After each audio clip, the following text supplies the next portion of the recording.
உமக்கு மேல் ஒருவரும் இல்லையே, எல்லோருக்கும் மேலாக உயர்ந்தவர். உமக்கு மேல் ஒருவரும் இல்லையே.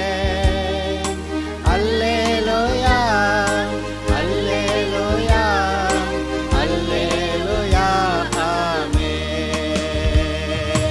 அல்லேலூயா அல்லேலூயா அல்லேலூயா ஆமென். ஒருவரால் சிருஷ்டிக்கப்படாமலே இன்றைக்கு நாம் விசுவாசத்தை பற்றி படிக்கப் போகிறோம். விசுவாசம் என்றால் என்ன? கர்த்தர் மேல் வைக்கிற நம்பிக்கை, அதற்கு பெயர்தான் விசுவாசம். விசுவாசம் என்ற வார்த்தையை கிறிஸ்தவர்கள் தான் உபயோகப்படுத்துகிறோம், அடிக்கடி உபயோகப்படுத்துகிறோம். மற்ற ஜனங்கள் இந்த நன்றி அறிதலை சொல்லும்போது விசுவாசம் என்ற வார்த்தையை யூஸ் பண்ணுவாங்க. ஆனால் கிறிஸ்தவர்கள் விசுவாசம் என்ற வார்த்தையை அனுதினமும் உபயோகப்படுத்துகிறார்கள். கர்த்தர் மேல் வைக்கிற நம்பிக்கை, அதற்கு பெயர்தான் விசுவாசம். எதன் அடிப்படையில் கர்த்தரை நம்புவது? அவரை கண்ணால் பார்க்க முடியாது, நம்ம கதவை தட்டி நம்ம வீட்டுக்குள்ளே வரமாட்டார். அப்படியும் அவர் மேலே நம்பிக்கை வைக்கிறோமே, எதன் அடிப்படையில் வைக்கிறோம்? அவருடைய வார்த்தையின் அடிப்படையில் வைக்கிறோம். அவர் என்ன பேசுகிறார் அதை கவனிக்கிறோம். நேராக வரமாட்டார், நேராக பேச மாட்டார். அப்போ எப்படி பேசுவார்? மொத்தத்திற்கும் பேச வேண்டிய எல்லாவற்றையும் பேசி நமக்கு இந்த பரிசுத்த வேதாகமத்திலே எழுதி கொடுத்து விட்டார். இதற்கு மேல் அவர் ஒன்றும் புதிதாக வந்து நம்மோடு பேசப்போவது இந்த காலகட்டத்தில் இல்லை. இது போதும். போதுமானதற்கும் அதிகமான வார்த்தைகளை இதில் பேசி நமக்கு எழுதி கொடுத்திருக்கிறார். நாம் ஒரு மனிதனை எதன் அடிப்படையில் நம்புகிறோம்? அந்த மனிதனுடைய வார்த்தையின் அடிப்படையில் தான் நம்புகிறோம். அந்த மனிதன் பேசும்போது என்ன பேசுகிறார் என்பதை கவனித்து அதன் அடிப்படையின் மேல் அவர் எப்படிப்பட்டவர் என்பதை புரிந்து கொள்ளுகிறோம். எந்த அளவு நம்பலாம் நம்பக்கூடாது அதையும் நாம் புரிந்து கொள்ளுகிறோம், அவரோடு பழகுகிறோம். கர்த்தர் இது போலதான். அவர் பேசி எல்லாவற்றையும் நமக்கு எழுதி கொடுத்திருக்கிறார். அவர் என்ன பேசுகிறார், என்ன பேசி இருக்கிறார், என்ன சொல்லி இருக்கிறார் என்பதை பற்றிய அறிவு நமக்கு இருக்குமென்றால் நாம் அவரை சரியான விதத்திலே விசுவாசிப்பதற்கு நம்மால் கூடும். அதற்கு தான் ஆலயம், அதுக்கு தான் பைபிள், அதுக்கு தான் வீட்டில் வாசிக்கிறீங்க. ஒரு நாளிலே பல மணி நேரம் வாசிக்கிற ஜனங்கள் இருக்கிறார்கள், ஒரு 10 நிமிடம் வாசிக்கிறவர்கள் இருக்கிறார்கள். ஆலயத்திற்கு ஒவ்வொரு வாரமும் வந்து கர்த்தருடைய வார்த்தையை கேட்கிறவர்கள் இருக்கிறார்கள். ஒவ்வொரு வாரமும் கர்த்தருடைய வசனத்தையே பிரசங்கிக்கிற போதகர்கள் இருக்கிறார்கள். இந்த வார்த்தையை பைபிள் ஸ்டடிக்கு வர்றாங்க, சர்ச்சுக்கு வர்றாங்க, பைபிள் ஸ்டடிக்கு வர்றாங்க, என்ன ஸ்பெஷல் ப்ரோக்ராம் இருந்தாலும் வர்றாங்க. எதற்கு? இந்த வார்த்தையை கேட்பதற்காக ஜனங்கள் வருகிறார்கள். இந்த வார்த்தையை கேட்க கேட்க கேட்க மனிதருக்குள்ளே விசுவாசம் வளரும். கர்த்தர் அப்படி தான் சொல்லியிருக்காரு. The faith cometh by hearing. அதாவது தொடர்ந்து கேட்டுக்கொண்டே இருப்பது. Hearing the word of God. ஒரு வருஷத்துக்கு முன்னாடி கேட்டேன், அது என் இருதயத்தில் இருக்குது. பத்தாது, அவரே சொல்லியிருக்கிறார். இந்த ஞாயிற்றுக்கிழமை வந்து சபை கூடுவதை சிலர் விட்டு விடுகிறார்கள். நீங்கள் அப்படி விட்டு விடாதிருங்கள்.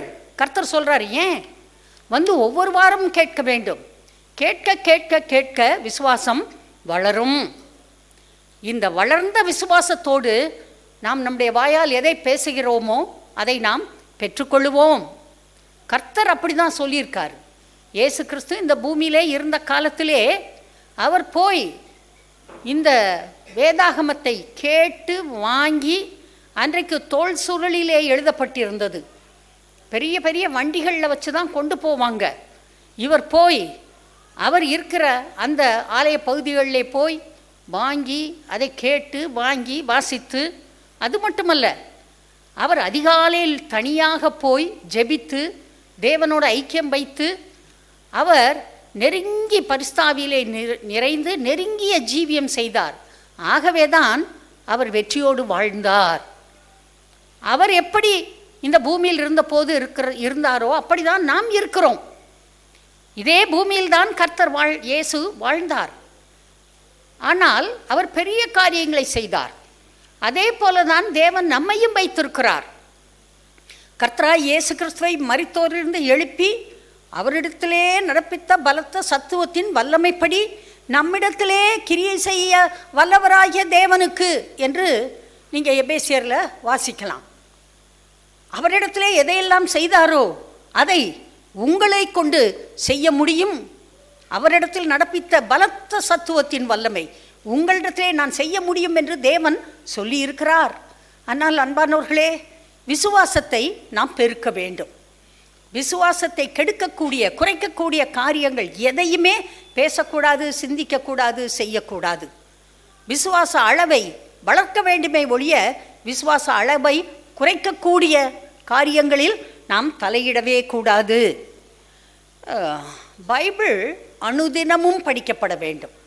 எவ்ரிடே அதிக நேரம் பைபிள் படிக்கிறத ஒரு பழக்கமாக்குங்க.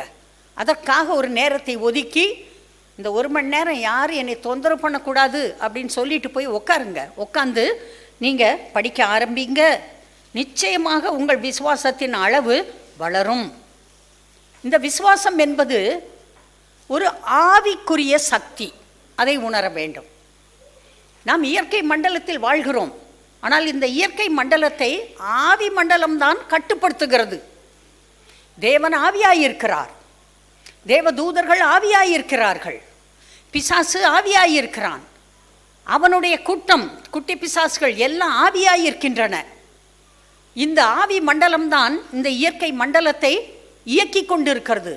நாமும் ஆவி மனிதர்கள்தான். நமக்குள்ளே ஆவி இருக்கிறது. ஆனால் இந்த இயற்கை மண்டலத்தில் வாழ்வதற்காக கர்த்தர் நமக்கு ஒரு சரீரத்தை கொடுத்திருக்கிறார். நமக்குள்ளேயும் ஆவி இருக்கிறது.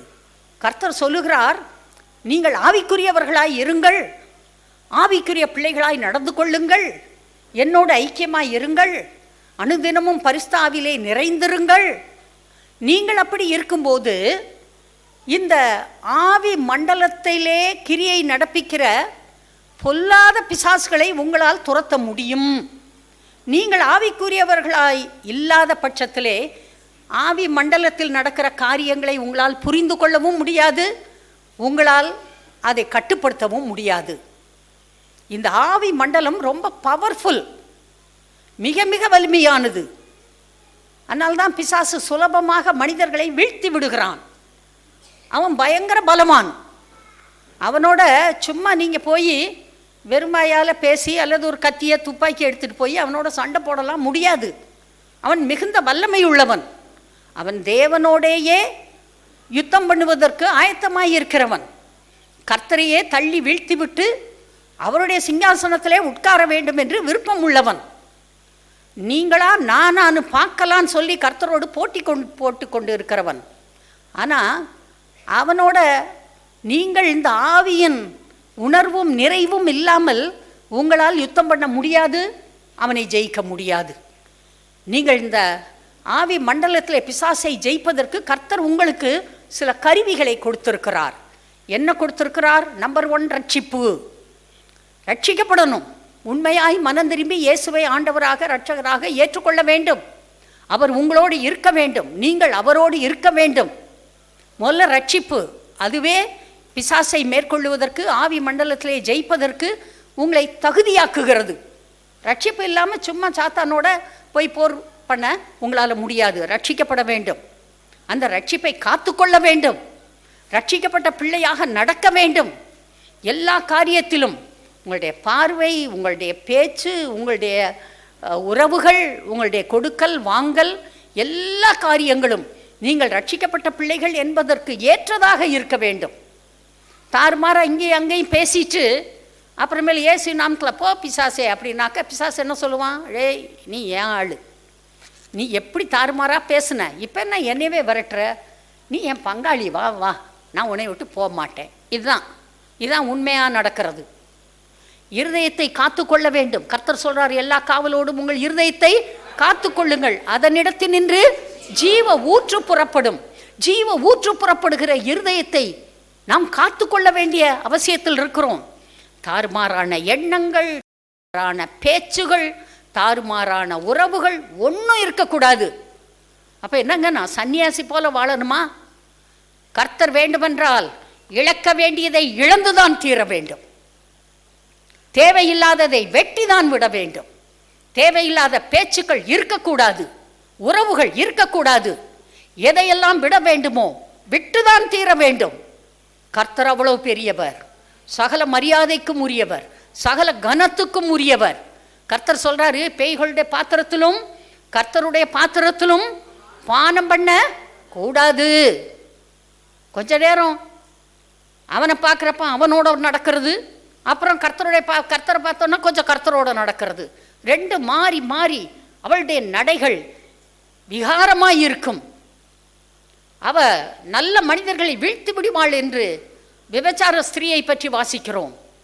அதுபோல தான் இந்த பிசாசு வந்து ரொம்ப நல்லவ மாதிரி பேசி நடித்து நம்மை வீழ்த்தி விடுவான். ஆனால் கர்த்தருடைய பிள்ளைகளே, உங்களுடைய விசுவாசத்தை நீங்கள் கைவிடாமல் இருக்க வேண்டும். அந்த ஆவிக்குரிய சக்தி என்பது உங்களுக்கு பெரிய காரியங்களை செய்யக்கூடியது. வல்லமையான சக்தி இந்த விசுவாசம் என்பது. இருதயத்தை சுத்தமாய் வைத்துக்கொண்டு எளிமையாக கர்த்தரை விசுவாசிப்பது பெரிய காரியங்களை உங்களுக்கு செய்யும். ஆவி மண்டலத்தில் பேச வேண்டும். எதை பேச வேண்டும்? கர்த்தருடைய வார்த்தையை பேச வேண்டும். பிசாசு சும்மா போ அப்படின்லாம் சொன்னாக்க அவனுக்கு தெரியும் ஒன்று இதுக்கிட்ட சரக்கு இல்லை அப்படின்னு. ஆனால் கர்த்தருடைய நாமம், அவருடைய இரத்தம், அவருடைய உயிர்த்தெழுதல், அவர் இப்போது தேவனுடைய வலது பார்சத்தில் உட்கார்ந்திருப்பது, பரிசுத்தாவியின் நிறைவு, இது எல்லாம் உங்களுக்குள்ளே இருக்கும்போது அன்பானவர்களே இதை சொல்லணும், இதை அடிக்கடி பேசணும். இயேசுவின் ரத்தம் ஜெயம்னு சொல்கிறப்ப மற்றவங்களை பார்க்க ஒருவேளை வேடிக்கையாக தெரியலாம், என்னடா அப்படின்னு. அதில் எவ்வளோ வல்லமை இருக்கிறது தெரியுமா?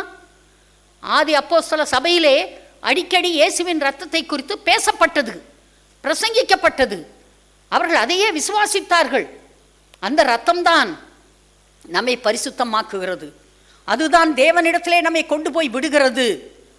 நீங்கள் விசுவாசித்தால் பெரிய காரியங்களை நீங்கள் காண்பீர்கள், செய்வீர்கள். எத்தனையோ வருடங்களுக்கு, கோடி கோடி வருடங்களுக்கு முன்பாக கர்த்தர் வாயை திறந்து பேசினார், அவருடைய விசுவாசத்தை பேசினார். அன்றிலிருந்து இன்று வரை எல்லா நட்சத்திர கூட்டங்களும் அதன் வீதியிலே போய் கொண்டிருக்கிறது. ஒன்று கூட இன்னொன்னோட போய் மோதிருச்சு, இடிச்சிருச்சு, அப்படி நடக்கலை. என்றோ எத்தனை கோடி வருடங்களுக்கு முன்போ கர்த்தர் பேசின வார்த்தைகள் அதை எல்லாம் தன்னுடைய வேலையை சரியாய் செய்ய வைத்து கொண்டு இருக்கிறது. விசுவாசம் அப்படிப்பட்ட காரியத்தை செய்யக்கூடியது. அதுதான் தேவரகமான விசுவாசம் என்பது. கர்த்தர் சொல்றாரு, தேவரகமான விசுவாசம் உடையவர்களாய் இருங்கள், சந்தேகிக்காத, பாவத்துக்குள்ள போகாத, காத்துக்கொள், பரிசுத்தாவிலே நிறைந்திரு. உன்னுடைய விசுவாசம் கட்டாயமாக உனக்கு பதிலை கொண்டு வரும். நாம் ரட்சிக்கப்படும் போது கர்த்தர் ஒரு குறிப்பிட்ட அளவு விசுவாசத்தை நமக்கு ஒரு கிஃப்டாக கொடுக்கிறார், ஒரு பரிசு. நீங்கள் ரட்சிக்கப்பட்டதுக்காக கர்த்தர் உங்களுக்கு கொடுக்குற ஒரு பரிசு, ஒரு குறிப்பிட்ட அளவு விசுவாசம் உள்ளே வைக்கிறார். அதனால்தான் நீங்கள் விசுவாசிகளாய் இருக்கிறீர்கள். ஆனால் அது அந்த அளவிலேயே இருக்கக்கூடாது, அது வளர்க்கப்பட வேண்டும். விசுவாசத்தை நாம் வளர்க்க வேண்டும். சில விசுவாசிகள் வளர்த்து விடுகிறார்கள், தங்கள் விசுவாசத்தை பெருக்கிக் கொள்ளுகிறார்கள். ஒழுங்கா சர்ச்சுக்கு போகிறாங்க, கர்த்தர் கீழ்ப்படுகிறாங்க, பைபிளை வாசிக்கிறாங்க, ஜெபிக்கிறாங்க, பரிசுத்தாவிலே நிறைஞ்சிருக்கிறாங்க. அவர்களை பார்த்தால் நன்றாக இருக்கிறார்கள், ஒன்றும் குறைவில்லாதவர்களாய் செல்வ சீமான்களாய் வாழ்கிறார்கள். அவங்கள பதட்டப்பட வைக்கவே முடியாது. நீங்கள் என்ன சொன்னாலும் அமைதியாக கேட்டுட்டு அவங்க பாட்டு போயிட்டு இருப்பாங்க. ஒரு பதஷ்டம் என்பதே அவர்களுக்கு இருக்காது, நன்றாக வாழ்கிறார்கள். ஆனால் ஒரு சில விசுவாசிகள் விசுவாசத்தை வளர்க்கவில்லை. அவர்கள் வளர்க்காதபடியினால் இன்னும் கஷ்டத்தில் வாழ்கிறார்கள். நீங்கள் கஷ்டத்தில் வாழ்கிறீங்களா? நீங்கள் கஷ்டத்தில் வாழ்கிறவர்களாக இருந்தால் உங்கள் விசுவாச அளவை சோதித்து பாருங்கள். எவ்வளவு தூரம் விசுவாசிக்கிறீர்கள்? கர்த்தர் மேல் தன் நம்பிக்கை வைக்கிற மனுஷன் பாக்கியவான். அவர் மேல் நம்பிக்கை இருக்கிறதா? விசுவாசம் இருக்கிறதா? அவருடைய வார்த்தை என்ன சொல்லுகிறதோ அதை அப்படியே ஏற்றுக்கொள்ளுகிற மனம் இருக்கிறதா? இல்லை, கர்த்தர் இப்படி சொல்லியிருக்கலாம், அப்படி சொல்லியிருக்கலாம், எனக்கு இது சந்தேகமாக இருக்குது, இது பயமாக இருக்குது, எனக்கு புரியலை, இதெல்லாம் இருக்கிறப்ப விசுவாசம் வளராது.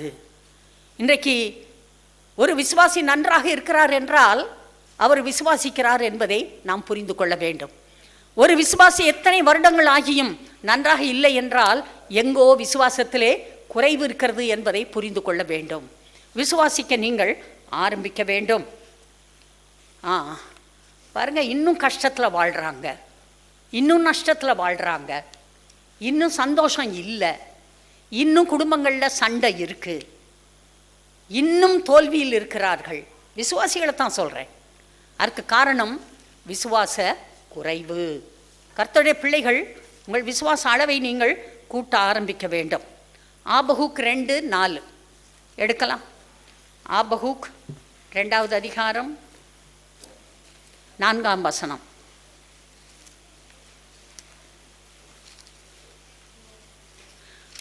ஆபகுக் புத்தகத்தில் இந்த வசனம் ரொம்ப ஃபேமஸான வசனம்.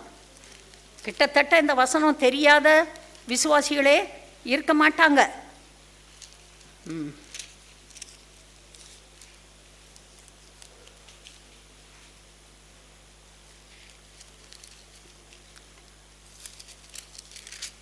ஆபகுக் 2:4. இதோ அகங்காரியாய் இருக்கிறானே, அவனுடைய ஆத்மா அவனுக்குள் செம்மையானதல்ல, தன் விசுவாசத்தினாலே நீதிமான் பிழைப்பான். விசுவாசம் ஒழுங்காக இருந்தால் இந்த முன்னால் சொல்லப்பட்ட காரியங்கள் இருக்காது. அகங்காரியாய் இருக்கிறானே, ஏன்பா அப்படி இருக்காங்க? விசுவாசம் இல்லை. இதோ அகங்காரியாய் இருக்கிறானே, அவனுடைய ஆத்மா அவனுக்குள் செம்மையானதல்ல. அவனுடைய ஆத்மா சரியில்லை, தவறாக பேசுகிறான், தவறாக நடக்கிறான், ஆத்மா ஒழுங்காக்கப்படவில்லை, வேத வசனங்களுக்கு ஏற்ற காரியங்கள் அவனில் இல்லை. இதோ இன்னும் அவன் அகங்காரியாய் இருக்கிறானே, அவனுடைய ஆத்மா அவனுக்குள் செம்மையானதல்ல, தன் விசுவாசத்தினாலே நீதிமான் பிழைப்பான். விசுவாசி நன்றாக பிழைக்கவில்லை என்றால் அவனுக்குள்ளே விசுவாசம் இல்லை. தன் விசுவாசத்தினாலே தான் பிழைக்க முடியும். உங்கள் போதகருடைய விசுவாசத்தினால் உங்களால் பிழைக்க முடியாது. ஆண்டவருடைய விசுவாசத்தை கொண்டு நீங்கள் வாழ முடியாது. உங்கள் மனைவி அல்லது கணவன் அல்லது அக்கா தங்கச்சி உறவினர்கள் ஃப்ரெண்ட்ஸு அவர்களெல்லாம் உங்கள் மேல் அன்பு காட்டுவார்கள். ஆனால் அவர்களுடைய விசுவாசத்தினாலே நீங்கள் வாழ முடியாது. தன் விசுவாசத்தினாலே நீதிமான் பிழைப்பான். உங்கள் விசுவாசத்தால் தான் உங்களால் பிழைக்க முடியும், வாழ முடியும். எல்லாரும் சொல்லலாம், என் விசுவாசம், என் விசுவாசத்தை நான் வளர்க்க வேண்டும். கர்த்தருடைய பிள்ளைங்க, உங்கள் விசுவாசத்தை முதல்ல வளர்க்க ஆரம்பிங்க. எப்படி? Faith cometh by hearing and hearing the word of God. விசுவாசம் கேள்வியினால் வரும், கேள்வி கர்த்தருடைய வார்த்தையை கேட்டுக்கொண்டே இருப்பதினால் வரும். ஹியரிங் அது ஒரு கண்டினியூஸ் டென்ஸ். கேட்டுக்கொண்டே இருப்பது, கேட்டுக்கொண்டே இருப்பது. ஒன்று சத்தமாக வாசிக்கணும், அல்லது வாயால் அறிக்கை பண்ணணும், அல்லது ஒரு சீடியை போட்டு கேட்கணும். கேட்டுக்கொண்டே இருக்க வேண்டும். Everyday. It's a everyday process. ஒவ்வொரு நாளும் செய்யப்பட வேண்டிய வேலை. ஒரு நாள் சர்ச்சுக்கு போனோம், அன்னைக்கு கேட்டோம், அடுத்த வாரம் போய் கேட்டுக்கலாம், அப்படி இல்லை. எப்படி ஒரு நாளைக்கு 3 தடவை சாப்பிடுகிறோம், இடையில இடையில என்னென்னமோ உள்ள தள்ளுறோம். ஏன்? இந்த புறம்பான மனிதனுக்கு அது தேவை. இல்லாவிட்டால் அவன் பலசாலியாய் இருக்க முடியாது. அதே போல் உங்களுக்குள்ளே இருக்கிற அந்த ஆவி மனிதனுக்கு வேண்டிய உணவு கர்த்தருடைய வார்த்தை. இந்த வார்த்தையை கேட்டுக்கொண்டே இருக்க வேண்டும். ஐயோ, எனக்கு ரொம்ப வேலை இருக்குது, நான் வேலையை பார்க்கணும், வேலை செய்யணும், சம்பாதிக்கணும், பிள்ளைகள் சொத்து சேர்த்து வைக்கணும், இல்லைனாக்க ரொம்ப கஷ்டம், இதெல்லாம் பார்க்கணும், எங்கே பைபிள் வாசிக்க? ஓகே, வாண்டானா விட்டுரு, கஷ்டத்திலே வாழு, கண்ணீர்லேயே வாழ்ந்து கடைசியில் போய் ஒரு வகையான பரலோகத்துக்கு போயிடுவீங்க. ரட்சிக்கப்பட்டவங்க பரலோகத்துக்கு போயிடுவாங்க. பூமியில் தான் வெற்றியோடு வாழ முடியாது. பூமியிலே வெற்றியோடு வாழ வேண்டும் என்றால் விசுவாசம் இருக்க வேண்டும். அது ஆவிக்குரிய சக்தி. அந்த சக்தியை நீங்கள் தான் வளர்க்க வேண்டும், மற்றவர்கள் உங்களுக்காக வளர்க்க முடியாது. எப்படி வளர்ப்பது? கர்த்தருடைய வார்த்தையை கேட்பதினால், பேசுவதினால், அறிக்கை செய்வதினால், படிப்பதினால். வீட்டில் உட்காந்து வசனத்தை சொல்லி சொல்லி எழுதி பார்த்து மனப்பாடம் பண்ணி மனசில் வச்சு இந்த வார்த்தையிலேயே இரவும் பகலும் தியானமாய் இருக்க வேண்டும். அவன் செய்வது எல்லாம் வாய்க்கும். முதலாவது சங்கீதத்தை எடுத்து வாசித்து பாருங்க. அவன் செய்வது எல்லாம் வாய்க்கும். அவன் எப்படி இருப்பான்? நீர்க்கால்களின் ஓரமாய் நடப்பட்டு தன் காலத்தில் தன் கனியை தந்து இலை உதிராதிருக்கிற மரத்தை போல் இருப்பான். அவன் செய்வது எல்லாம் வாய்க்கும். என்ன செஞ்சாலும் வாய்க்கும். எனக்கு வேலை அமையலைங்க, என் தொழில் சரியில்லைங்க, எல்லாம் தவறான அறிக்கை, தவறான பேச்சு, தவறான நம்பிக்கை. அதை விட்டுட்டு கர்த்தரோட இரவும் பகலும் தியானமாக இருந்து பாருங்க, என்ன செய்தாலும் வாய்க்கும். கர்த்தர் தான் சொல்லிக்க, அவன் செய்வது எல்லாம் வாய்க்கும். நீங்கள் என்ன தொழிலை கர்த்தர் உங்களுக்கு கொடுக்குறாரோ அதை செய்ய ஆரம்பியுங்கள், அது கட்டாயமாக வாய்க்கும். ஒரு சின்ன கடை போட்டு, ஒரு சின்ன கடைனா சின்ன கடை, ரொம்ப சின்ன கடை போட்டு ஒரு குடும்பமே வேலை செஞ்சிச்சு. இன்றைக்கி பார்த்தீங்கன்னா கோடீஸ்வரர்களாக இருக்கிறார்கள். இந்த சர்ச்சில் தான் சொல்கிறேன், வேற எங்கேயும் சொல்லலை. ஒரு சின்ன தொழிலை ஆரம்பித்து சின்னதில் நடத்தி இன்றைக்கு நல்ல ஐஸ்வர்யவான்களாக இருக்கிறவர்கள் இங்கே இருக்கிறார்கள். அன்பான பிள்ளைகளே, கர்த்தர் சொல்கிறாரு, உன் விசுவாசத்தின்படியே உனக்கு ஆகும். அவரவர் விசுவாசிக்க வேண்டும். வாசிக்கலாம். மத்தேயு 17 வாசிக்கிறேன். 14. ஒரு மனுஷன் அவரிடத்தில் வந்து அவர் முன்பாக முழங்கால் படியிட்டு, ஆண்டவரே, என் மகனுக்கு இரங்கும், அவன் சந்திரரோகியாய் கொடிய வேதனைப்படுகிறான், அடிக்கடி தீயிலும் அடிக்கடி ஜலத்திலும் விழுகிறான். அவனை உம்முடைய சீஷர்களிடத்தில் கொண்டு வந்தேன், அவனை சொஸ்தமாக்க அவர்களால் கூடாமல் போயிற்று என்றான். ஒரு மனுஷன் ரொம்ப தேவையுள்ள மனிதன், ரொம்ப மன கஷ்டத்தில் போராட்டத்தில் தன்னுடைய மகனை கூட்டிக் கொண்டு வருகிறான்.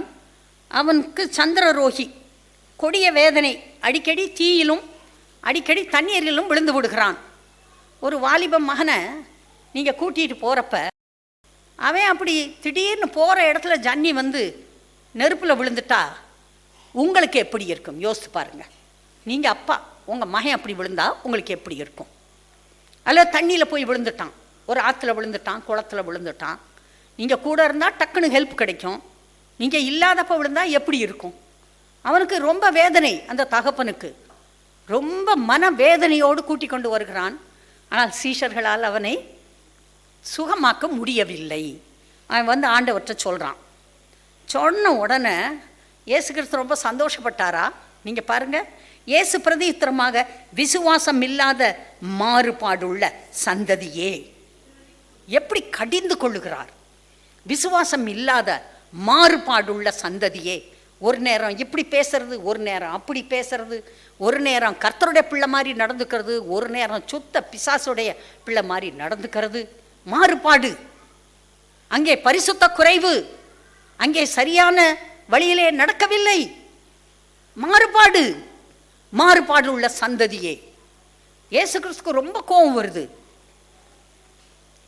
எது வரைக்கும் நான் உங்களோடு இருப்பேன், எது வரைக்கும் உங்களிடத்தில் பொறுமையாய் இருப்பேன்? அவர் கோபம் தான் நடக்கிறதே வேற. எவ்வளோ நாள் நான் உங்கள் கூட்ட பொறுமையாக இருப்பேன்னு நினைக்கிறீங்க? அவனை என்னிடத்தில் கொண்டு வாருங்கள் என்றார். இயேசு பிசாசை அதட்டினார். அவர் பேரம் பேசலை, அதட்டினார். உடனே அது அவனை விட்டு புறப்பட்டது. அந்நேரமே அந்த இளைஞன் சொஸ்தமானான். அப்பொழுது சீஷர்கள் இயேசுவிடத்தில் தனித்து வந்து, அதை துரத்திவிட எங்களால் ஏன் கூடாமல் போயிற்று என்று கேட்டார்கள். நல்லவேளை கூட்டத்திலே கேட்கல, தனியாக வந்து கேட்குறான். ஏன் ஆண்டவரே, நீங்கள் அதட்டினோன்னு போயிடுச்சு, ஏன் எங்களால் கூடாமல் போய்விட்டது? அதற்கு இயேசு, உங்கள் அவிசுவாசத்தினால் தானே. ஏன் போகலன்றதுக்கு கர்த்தர் பதில் சொல்கிறாரு. உனக்குள்ளே அவிசுவாசம் இருக்கிறது. நீ என்னுடைய பிள்ளை, என்னுடைய சீஷன், என்னோடு நடக்கிறாய், ஆனால் இன்னும் அவிசுவாசம் உனக்குள் இருக்கிறது. உங்களுக்குள்ள அவிசுவாசம் இருக்கா? உங்களுக்குள்ள அவிசுவாசம் இருந்தால் நீங்கள் ரொம்ப வெட்கப்படணும். ஒரு காரியம் நடக்கவில்லை, ஜெபம் பண்ண இத்தனை வருஷம் அத்தனை வருஷம், அது இது. அவிசுவாசத்தை உள்ளே வைத்திருக்கும் போது ஒன்றும் நடக்காது. இயேசு கிறிஸ்து பக்கத்திலே நின்னாலும், அவரோட ஒரே தட்டில் சாப்பிட்டு ஒரே பாயில் அவரோட படுத்து உருண்டாலும், அவரோடு நடந்தாலும், அவிசுவாசம் உள்ளே இருக்கும் என்றால் சீஷர்களால் ஒன்றும் செய்யக்கூடாமல் போனது போல உங்களாலும் ஒன்றும் செய்யக்கூடாமல் போய்விடும். ஆண்டவர் நேராக சொல்கிறாரு, ஐயோ வந்துட்டு வேறு மாதிரி இப்படி கோவமாக பேசினா என்னை விட்டுட்டு போயிடுவானோ, கொஞ்சம் தடவி கொடுத்து பேசலாம். அப்படியெல்லாம் அவர் பேசலை. அவர் நேராக சொல்கிறாரு, உங்கள் அவிசுவாசத்தினால் தானே. இருக்கா? சோதிச்சு பாருங்க, அவிசுவாசம் இருக்கா? அவிசுவாசம் இருக்கும் பொழுது எதையும் பெற்றுக்கொள்ள முடியாது. கர்த்தருடைய பிள்ளைகள் விசுவாசிக்க வேண்டும்.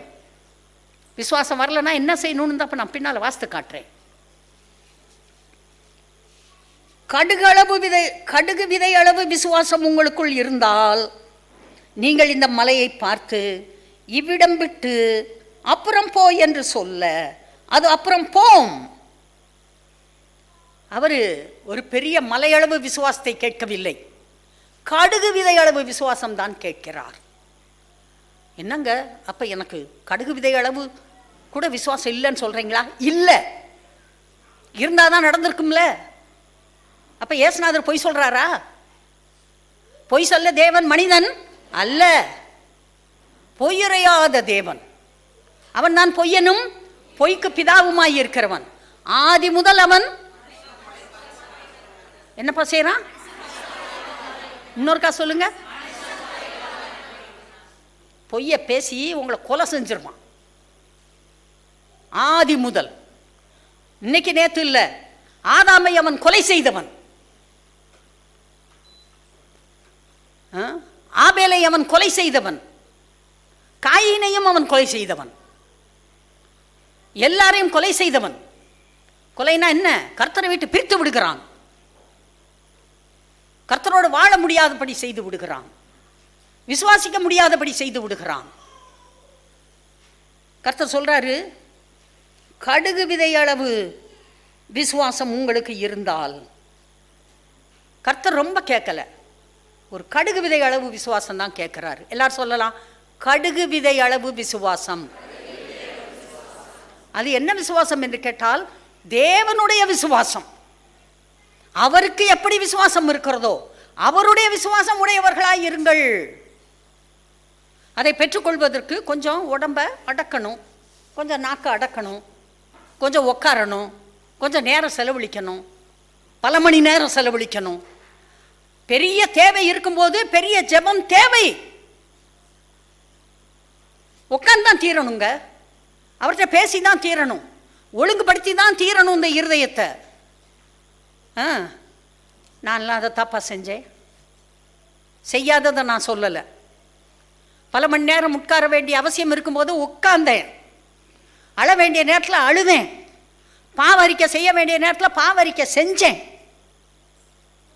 தலையை இடிச்சுக்க வேண்டிய இடத்துல இடிச்சுக்கிட்டேன். ஏன்? நான் இந்த பூமியிலே வெற்றியோடு வாழ வேண்டும், கர்த்தருக்கு சாட்சியாக இருக்க வேண்டும், நான் ஆத்துமாக்களை ஆதாயம் பண்ண வேண்டும், நான் என் குடும்பத்திலே சந்தோஷத்தை கொடுக்கிறவளாக உற்சாகத்தை கொடுக்கிறவளாக இருக்க வேண்டும். எது செய்யணுமோ அதை நான் செஞ்சேன். நம்மை ஒழுங்குபடுத்த வேண்டும். நம்மை ஒழுங்குபடுத்தாமல் ஏசுவின் நாமத்தில் போ அப்படின்னாக்க அது என்ன பண்ணும்? மேலே விழுந்து பீறி பரண்டி போட்டு அந்த ஸ்கேவாவுடைய 7 பிள்ளைங்க மேலே ஒரு பிசாசு பிடிச்சவன் விழுந்து 7 பேரையும் நிர்வாணமாக வரட்டி விட்டானான். அவன் பெரிய வல்லமை உள்ளவன், பிசாசு பராக்கிரமம் உள்ளவன். வெறும் பனியனையும் ஜட்டியும் போட்டு அவனோட சண்டை போட்டுடலான்னு நினைக்காதீங்க. சர்வாயுத வர்க்கத்தை எடுத்துக்கொள்ள வேண்டும். தேவனுடைய சர்வாயுத வர்க்கத்தை உடையவர்களாயிருங்கள். போடு, தலைச்சீராவை போடு, மார்க்கவசத்தை போடு, ஆவியின் பட்டயத்தை எடுத்துக்கோ, பெல்ட்டை நல்லா கச்சையை இறுக்கி கட்டு, எப்பயும் ஆயத்தம் என்ற பாதரட்சை, எப்பயும் ரெடியாரு. அவன் எப்போ வருமா எப்படி வருமா ஒன்றும் தெரியாது, எல்லாத்தையும் போட்டு எப்பயுமே பி அலர்ட், எப்பயும் ரெடியாரு. கிறிஸ்தவ வாழ்க்கை சும்மா விளையாட்டு வாழ்க்கை இல்லை, இது சீரியஸான வாழ்க்கை. It's a very serious matter. ஆவி மண்டலத்தில் பொல்லாத ஆவிகளின் சேனைகளோடு உங்களுக்கு போராட்டம் உண்டுன்னு கர்த்தர் சொல்லியிருக்காரு. உங்களுடைய போராட்டம் மாம்சத்தோடும் இரத்தத்தோடும் அல்ல, அதிகாரங்களோடு, துரைத்தனங்களோடு, அந்தகார லோகாதிபதிகளோடு, வான மண்டலத்தில் உள்ள பொல்லாத ஆவிகளின் சேனைகளோடு உங்களுக்கு போராட்டம் உண்டு. இந்த போராட்டத்தில் ஜெயிக்கணும்னா நாம் சர்வாயுத வர்க்கத்தை போட்டுக்கொள்ள வேண்டும். கர்த்தருக்கு கீழ்ப்படிந்திருங்கள், பிசாசுக்கு எதிர்த்து நில்லுங்கள், அப்பொழுது அவன் உங்களை விட்டு ஓடி போவான். கர்த்தர் கீழ்ப்படிஞ்சிருக்கீங்களா? எல்லா விஷயத்திலையும் கீழ்ப்படுகிறீங்களா? கர்த்தர் கீழ்ப்படிந்திருங்கள், பிசாசுக்கு அப்புறம்தான் எதிர்த்து நிற்க முடியும்.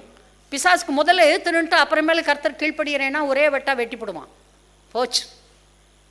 அதனால் கர்த்தர் கீழ்ப்படிந்திருங்கள். அப்புறம் கர்த்தர் என்ன சொல்கிறாரு? கடுகு விதை அளவு விசுவாசம் உங்களுக்கு இருந்தால் நீங்கள் இந்த மலையை பார்த்து இவ்விடம் விட்டு அப்புறம் போ என்று சொல்ல அது அப்புறம் போம். போனாலும் போகும், போகாட்டியும் இல்லை, அப்படியெல்லாம் கர்த்தர் சொல்லலை. போம், அது போகும்.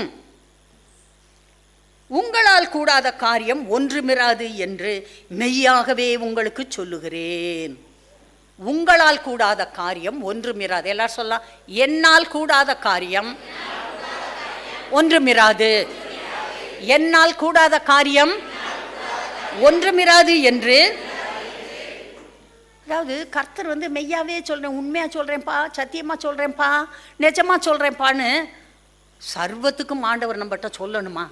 அவர் சொன்னால் பத்தாதா? மெய்யாக சொல்லுகிறேன்னு அவர் சொல்லணுமா? எவ்வளோ நல்ல கர்த்தர்! எனக்காக இறங்கி நான் புரிகிற லாங்குவேஜில் நான் புரிந்து கொள்ளத்தக்கதாக அவர் சொல்லுகிறார். சின்ன பிள்ளைங்க பார்த்துருக்கீங்களா? சின்ன பிள்ளை ஒரு மிட்டாய் இன்னொரு பிள்ளை கொடுக்கும், அது சொல்லும், நாளைக்கு நீ மிட்டாய் கொண்டு வா. சரி, எங்கே சத்தியமாக சொல்லு. ஒரு மிட்டாய்க்கு குட்டி பிள்ளைங்க பாருங்க, ஒரு மிட்டாய்க்கு கூட அதுக்கு நம்பிக்கை இல்லை, சத்தியம் பண்ணணும். இங்கே சர்வத்துக்கும் ஆண்டவர், சர்வ சிருஷ்டிகர், அவர் சொல்கிறாரு, மெய்யாகவே மெய்யாகவே உங்களுக்கு சொல்லுகிறேன், நீங்கள் பேசினால் அது போகும். உங்களால் கூடாத காரியம் ஒன்றுமிராது. சொல்லலாம், என்னால் கூடாத காரியம் ஒன்றுமிராது என்று என் ஆண்டவர், என் இரட்சகர், என் மீட்பர், என் குலதெய்வம் எனக்கு சொல்லி இருக்கிறார். அதை நான் விசுவாசிக்கிறேன். இந்த ஜாதி பிசாசு ஜபத்தினாலும் உபவாசத்தினாலுமே அன்றி மற்றெவ்விதத்தினாலும் புறப்பட்டு போகாது என்றார். அப்ப நாம் உபவாசித்து ஜெபிக்க வேண்டிய சில காரியங்கள் இருக்கிறது. எல்லாத்துக்கும் உபவாசம் பண்ணி ஜெபம் பண்ணிட்டுருங்கன்னு நான் சொல்லலை. இந்த சொன்னல அந்த ஒரு மிட்டாய் வரணுங்கிறதுக்காக உபவாசம் பண்ணி ஜெபிச்சாக்க தப்பு. சில காரியங்கள் பிசாசு உங்களோடு போராடுகிறானா, உங்களை ஜெயிக்க விடாம உங்களை தோல்வியிலே கொண்டு போய் விழ வைக்கிறானா, உங்களால் அதை மேற்கொள்ள முடியவில்லையா, போடுங்க உபவாசம். போட்டுட்டு உபவாசத்தை போட்டுட்டு பைய தூக்கி போட்டு வேலைக்கு போயிடக்கூடாது. அதை போடுறத விட போடாமல் இருக்கிறது நல்லது. ஒரு நாள் லீவை போடணும், வேலைக்கு போகக்கூடாது, சமையல் பண்ணுறேன்னு உட்காரக்கூடாது. அன்றைக்கி சொல்லிடணும், இன்றைக்கி நீங்கள் எல்லோரும் கடையில் வாங்கி சாப்பிட்டுக்க வேண்டியது, அவ்வளோதான். மேலே ஏறி போய் ஒரு மூலையில் உட்காந்துக்கணும், பைபிள் எடுத்து வச்சுட்டு நானும் கர்த்தர். அதான் நிஜ உபவாசம். பைபிளை படிக்க, ஜெபம் பண்ண, பாட்டு பாட, கொஞ்ச நேரம் படுக்க, திரும்ப எந்திரிக்க, பைபிளை படிக்க, ஜெபம் பண்ண, பாட்டு பாட, திரும்ப கொஞ்ச நேரம் படுத்துக்க, இப்படியாக நாள் முழுவதும் விடா பிடியா ஒழுங்கான ஜெபத்தை செஞ்சு பாருங்க. One day prayer will do a miracle for you. ஒரே ஒரு நாள் பெரிய காரியங்களை உங்களுக்கு செய்யக்கூடியது. கர்த்தர் சொல்றாரு, மலையை பார்த்து பேசு, மலை போன்ற பிரச்சனையை பார்த்து பேசு, அந்த ஒழுங்கீனமான பிள்ளையை பார்த்து பேசு, அடங்காத புருஷனை பார்த்து பேசு, அடங்காத மனைவியை பார்த்து பேசு. நீ பேசு, நீ பேசினால் அந்த மலை போகும். வேலை கிடைக்கல, தப்பான பேச்சு, கர்த்தர் வேலையை கொடுப்பார், சம்பாத்தியத்தை கொடுப்பார், என் எதிராளியை கர்த்தர் துரத்தி விடுவார், நான் ஜெயிப்பேன். பேசு. கர்த்தர் அப்படிதான் சொல்றார், மலையை பார்த்து பேசு, பேசினால் மலை பெயர்ந்து போகும். போகும்னு கர்த்தர் சொல்லியிருக்கார். பேசுறது என் வேலை, போக வைக்கிறது அவர் வேலை. நான் ஒழுங்காக இருந்து கொண்டு பேசும்போது காரியங்கள் நடக்கும். விசுவாசம் ஆவிக்குரிய சக்தி, அபார சக்தி, பலமான சக்தி, வல்லமையுள்ள சக்தி, கிரியை செய்யக்கூடிய சக்தி, உங்களுக்கு நன்மை கொடுக்கக்கூடிய சக்தி, ஆவிக்குரிய சக்தி உங்கள் விசுவாசம். தன் விசுவாசத்தினாலே நீதிமான் பிழைப்பான். கர்த்தர் ஒவ்வொரு தடவையும் அவரவர் விசுவாசத்தை தான் கனம் பண்ணினார். ஒரு 100க்கு அதிபதி வர்றான், அவன் நல்லா தான் இருக்கான். அவனுக்கு ஒரு வேலைக்காரனுக்கு சுகம் இல்லை, வேலைக்காரனுக்கு ஜன்னி. அவன் இயேசுவிடம் வந்து சொல்லுகிறான், ஐயா, என் வேலைக்காரன் கொடிய நோய்வாய்ப்பட்டு மரண தருவாயில் இருக்கிறான், நீர் ஒரு வார்த்தை சொல்ல வேண்டும். ஆண்டவர் சொல்கிறாரு, இரு வர்றேன், உன் வீட்டுக்கு நான் வர்றேன், நான் வந்து குணமாக்குவேன். ஐயா வேண்டாம், நீங்கள் வரும் அளவுக்கு நான் தகுதியானவன் அல்ல, நான் நல்லவே இல்லை ஆண்டவரே, எனக்கு அந்த தகுதியெல்லாம் இல்லை, நீங்கள் வர வேண்டாம், இங்கேருந்து ஒரு வார்த்தை மாத்திரம் சொல்லும் போதும். நான் ஒரு அதிகாரி, எனக்கு கீழே நிறைய பேர் வேலை பார்க்குறாங்க. ஒருத்தனை போ என்றால் போகிறான், வா என்றால் வருகிறான், இதை செய் என்றால் செய்கிறான். அதே போல் நீர் ஒரு வார்த்தை சொல்லும் போதும். ஆண்டவர் சொன்னார், இஸ்ரவேலர்களும் எப்படிப்பட்ட விசுவாசத்தை நான் காணவில்லை. ஆண்டவர் சொல்கிறார், போ, உன்னுடைய வேலைக்காரன் சொஸ்தமாவான். அந்நேரத்தில் தானே அந்த வேலைக்காரன் சொஸ்தமானான். அவ்வளோதான். ஒரு அம்மா வர்றா இயேசுநாதர்கிட்ட, 12 வருஷமா பெரும்பாடுள்ள ஸ்திரீ, உதிர போக்கினாலே உள்ளது எல்லாவற்றையும் வைத்தியர்களுக்கு செலவழித்து விட்டு வெறுமாளாக வருகிறார். இயேசு இன்னைக்கு என் ஊருக்கு வர்றாரு, எல்லா சட்ட திட்டங்களையும் மீறுவேன், கூட்டத்திற்குள் போவேன், அவருடைய வஸ்திரத்தின் ஓரத்தை ஆகிலும் தொடுவேன், நான் சொஸ்தமாவேன், தொடுவேன், சொஸ்தமாவேன் சொல்லிக்கொண்டே வந்தாள். தொடுவேன், சொஸ்தமாவேன். அவளுக்குள்ளே விசுவாசம் இருந்தது. வந்தாள், தொட்டாள், உடனே அந்த உதிரத்தின் ஊரல் நின்று போயிற்று. ஆண்டவர் கேட்குறார், யார் என்னை தொட்டது? சுற்றி இருந்த சீஷர்களாம், என்னங்க ஐயா கேட்குறீங்க? எத்தனை பேர் தொடவா செய்கிறான், இடிச்சுக்கிட்டு இருக்கான் அவங்கள. நீங்கள் என்னன்னாக்க நீ தொட்டது யாருன்னு இல்லை, என்னை வேறு விதமாக தொட்ட ஒருவர் இங்கே இருக்கிறார், என்னிலிருந்து வல்லமை புறப்பட்டதை நான் அறிவேன். அந்த அம்மா நடுங்கி வந்து முன்னால் விழுந்து நடந்ததையெல்லாம் சொன்னாள். ஆண்டவர் என்ன சொன்னார்? மகளே, உன் விசுவாசம் உன்னை ரட்சித்தது. சமாதானத்திட போய் நல்லா போ. உன் விசுவாசம் 100க்கு அதிபதி இடத்திலே அவன் விசுவாசித்தது நடந்தது. இந்த 12 வருட பெரும்பாடுள்ள ஸ்திரீக்கு அவள் விசுவாசித்தது நடந்தது. அவள் புருஷன் விசுவாசித்தது அல்ல, அவள் மகள், அவள் போதகர், அவளுடைய உறவினர்கள், நண்பர்கள், நெருங்கியவர்கள், அவர்கள் விசுவாசத்தின்படி அல்ல, அவளுடைய விசுவாசத்தின்படி அவள் சொஸ்தமாக்கப்பட்டாள். 2 குருடர்கள் வர்றாங்க. அவர்கிட்ட வந்து, ஐயா எங்களுக்கு இறங்க வேண்டும்.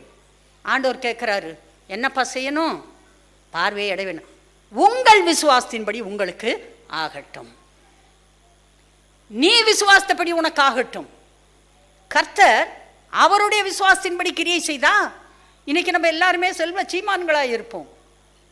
அவர் விசுவாசத்தின்படி அவர் கிரியை செய்கிறது அல்ல, உங்கள் விசுவாசத்தின்படி உங்களை வாழ சொல்லி இருக்கிறார். நீங்கள் விசுவாசிக்க வேண்டும், நீங்கள் படிக்க வேண்டும், நீங்கள் அவர் புரிந்து கொள்ள வேண்டும், நீங்கள் அவரோடு நெருங்கிய நண்பர்களாக இருக்க வேண்டும், நீங்கள் அவரோடு நடக்க வேண்டும், நீங்கள் சரியாக பேச வேண்டும், நீங்கள் சரியாக வாழ வேண்டும். உங்கள் விசுவாசம் உங்களை ரட்சிக்கும். நான் சொல்கிறேன், நீங்கள் விசுவாசிக்கூடுமானால் மலைகளை பெயர்ப்பீர்கள், மரங்களை பெயர்த்து சமுத்திரத்திலே கொண்டு போய் நட்டு விடுவீர்கள். எதையும் உங்களால் செய்ய முடியும், ஆனால் உங்களுக்குள்ளே விசுவாசம் இருக்க வேண்டும். யாங்கிச்சோ சர்ச்சில் 3 பொம்பளை பிள்ளைங்க கோயிலுக்கு வந்துச்சான். கோயில் இவர் விசுவாசத்தா, இதை செய்யலாம் அதை செய்யலாம் எல்லாம் பிரசங்கம் பண்ணியிருக்காரு. திரும்பி வீட்டுக்கு போச்சுங்களாம். போகிற வழியில் ஒரு 6 காட்டாற்று வெள்ளம். வயநாடு பார்த்தீங்களா, நான் ஒரு பரிதாபமான நிலைமை, ரொம்ப பரிதாபம். அந்த மாதிரி காட்டாற்று வெள்ளம் ஓடிட்டுருக்கு. இது 3 சொல்லிச்சான், நம்ம சொன்னால் நடக்கும், நம்ம விசுவாசத்தின்படி நடக்கணும். பாஸ்டர் பிரசங்கம் பண்ணார்ல, இங்கே வா 3 பேர் நடக்கலான்னு சொல்லி 3 பிள்ளைகளும் கையை பிடிச்சிக்கிட்டு ஒன்றோட ஒன்று பாட்டு பாடிக்கிட்டு நடந்துச்சான். 3 ஆற்றுல அடிச்சுட்டு போயிடுச்சான். பக்கத்தில் இருந்தவங்க எல்லாம் பார்த்துட்டு போகாதன்னு சொல்ல 3 போச்சான். உடனே ஓடி வந்து இவர்கிட்ட சொல்லியிருக்காங்க, இவர் ஒரு பெரிய பிரசங்கத்தை பண்ணி அருமையான கோயிலை நடத்திக்கிட்டு இருக்கவர். போய் முழங்கால் போட்டு, கர்த்தாவே நான் என்ன செய்ய, இப்படி 3 பிள்ளைங்க போயிடுச்சே, ஏன் ஆண்டவரே அப்படின்னு கேட்டாராம். ஆண்டவர் சொன்னாராம், நீ எந்திரிச்சு நில்லு, 3 பிள்ளையும் நீ தண்ணி மேலே நடன்னு நான் சொன்னனா? நான் நடந்தேன். பேதுருவை நடந்து வான்னு சொன்னேன், அவன் நடந்து வந்தான். நான் சொன்னனா? 3 பிள்ளைக்கு நான் சொல்லலே. அடுத்தவர்களுடைய விசுவாசத்திலே நாம் வாழ முடியாது.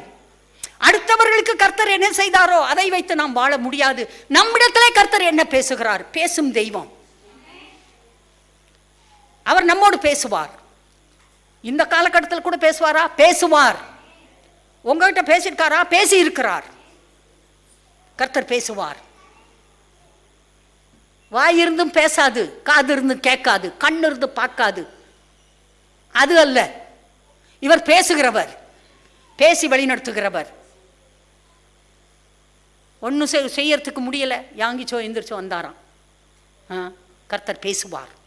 கர்த்தர் பேசுவார். கர்த்தர் பேசக்கூடிய, அதை கேட்கக்கூடிய காதுகள் இருக்கட்டும், பேசுவதை ஏற்றுக்கொள்ளக்கூடிய மனநிலை இருக்கட்டும்.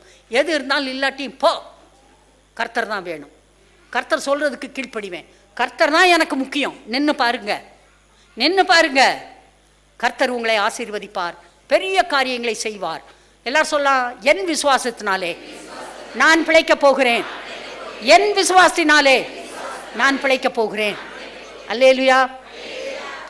பல வருடங்களுக்கு முன்பாக, 20-25 வருஷங்களுக்கு முன்பாக நான் மிகவும் சுகவீனமாய் போய்விட்டேன்.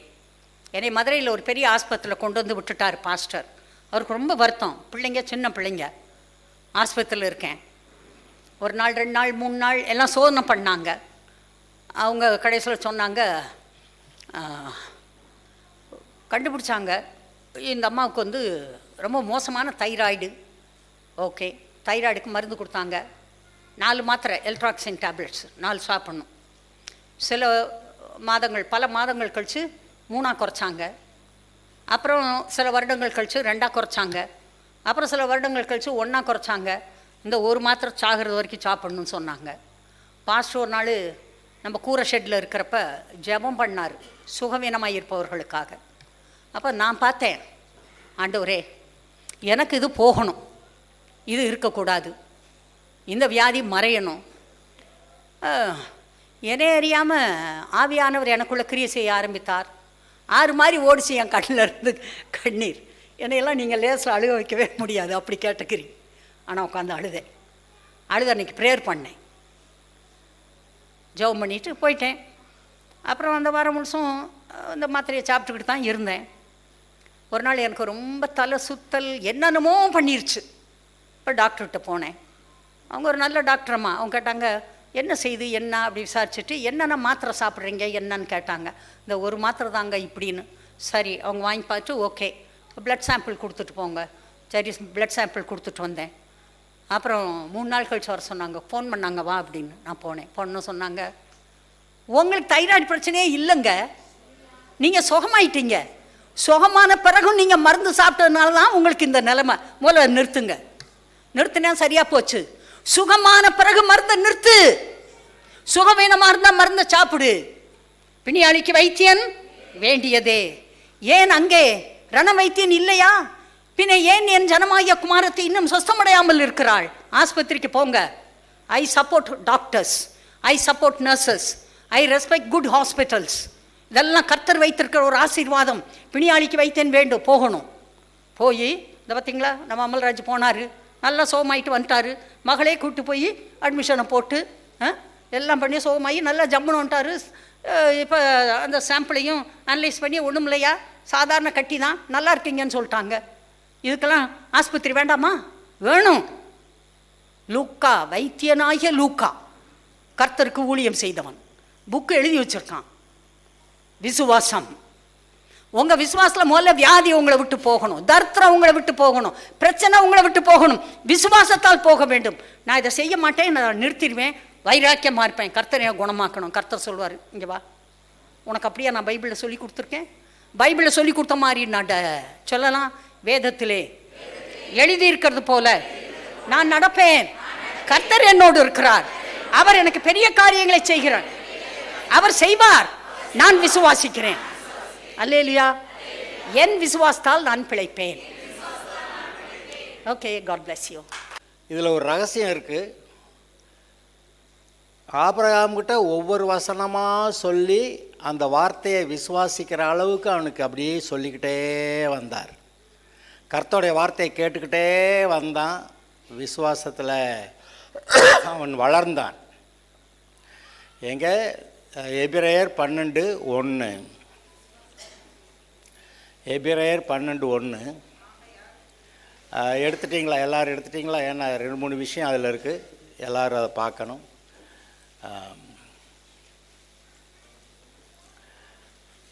எபிரேயர் 12:1 வாசிங்க.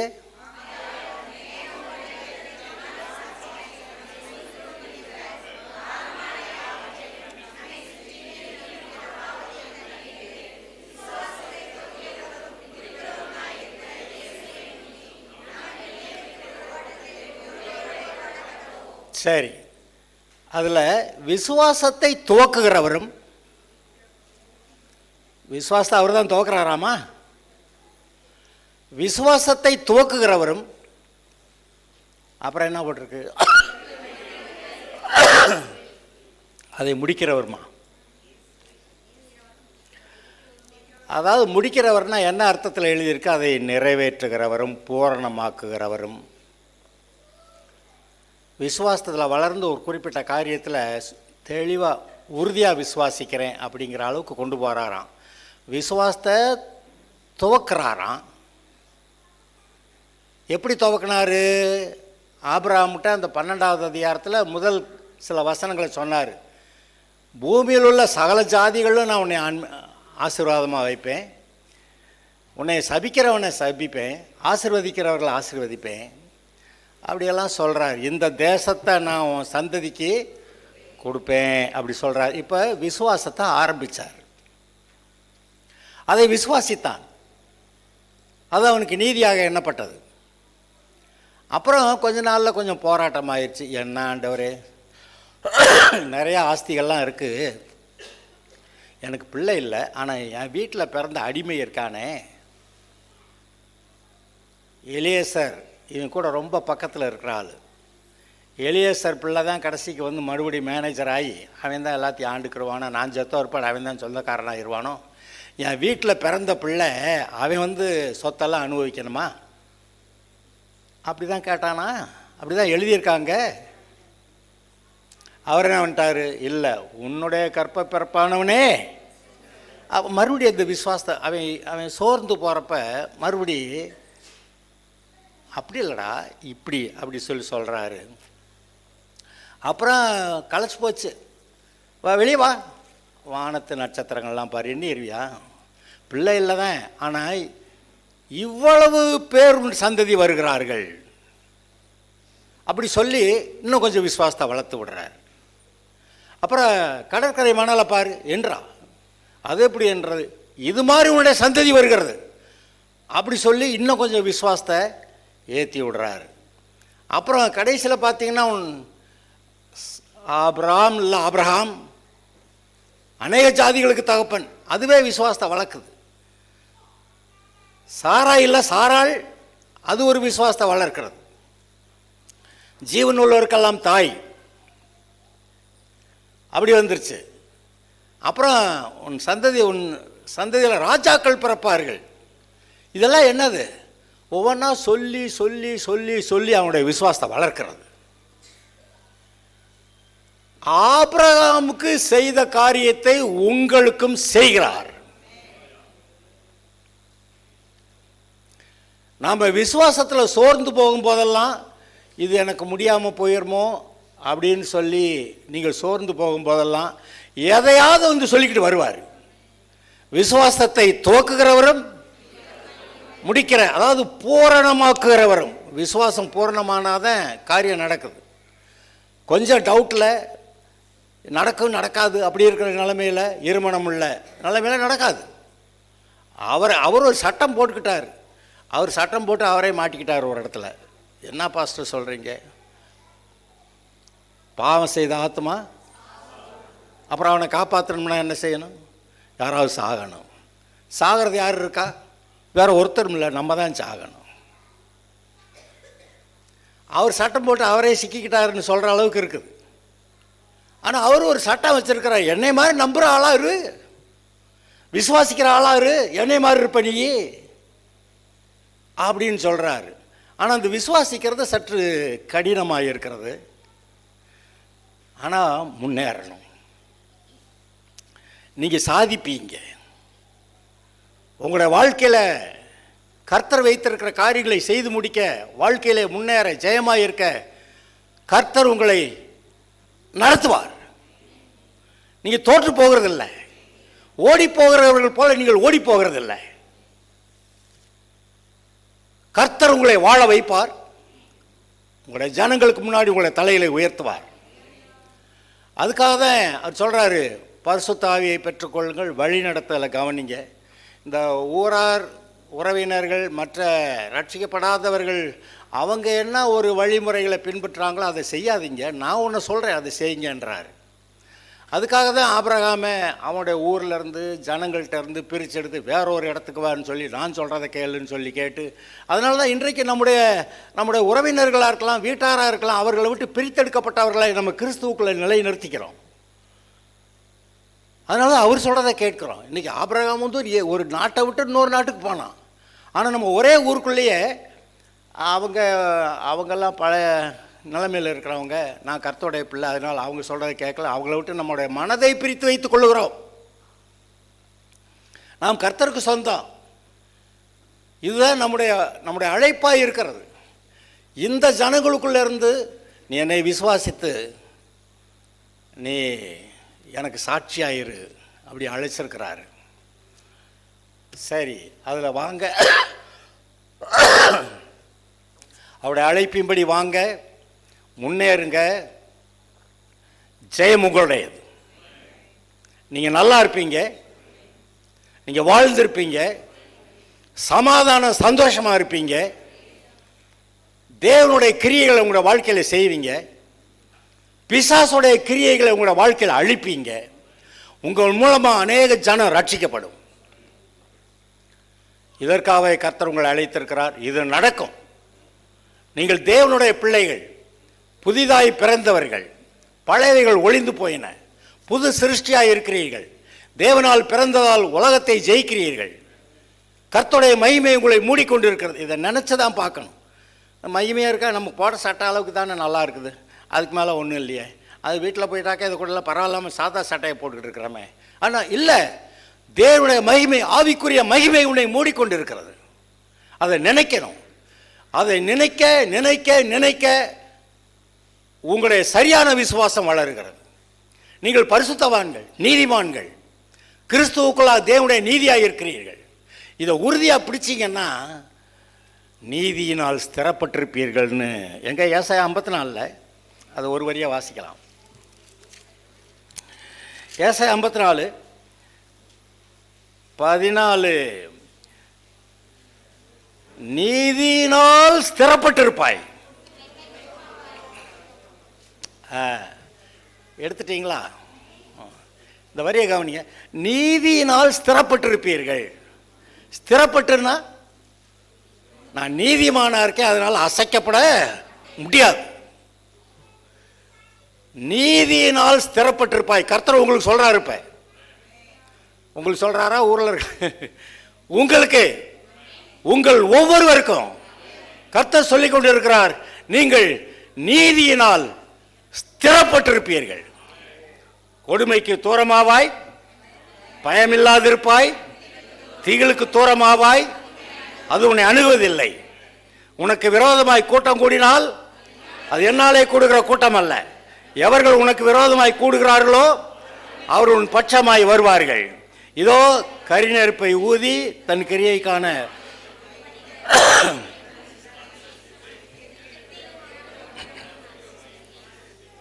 ஆகிலும் உனக்கு விரோதமாய் உருவாக்கப்படும் எந்த ஒரு ஆயுதமும்,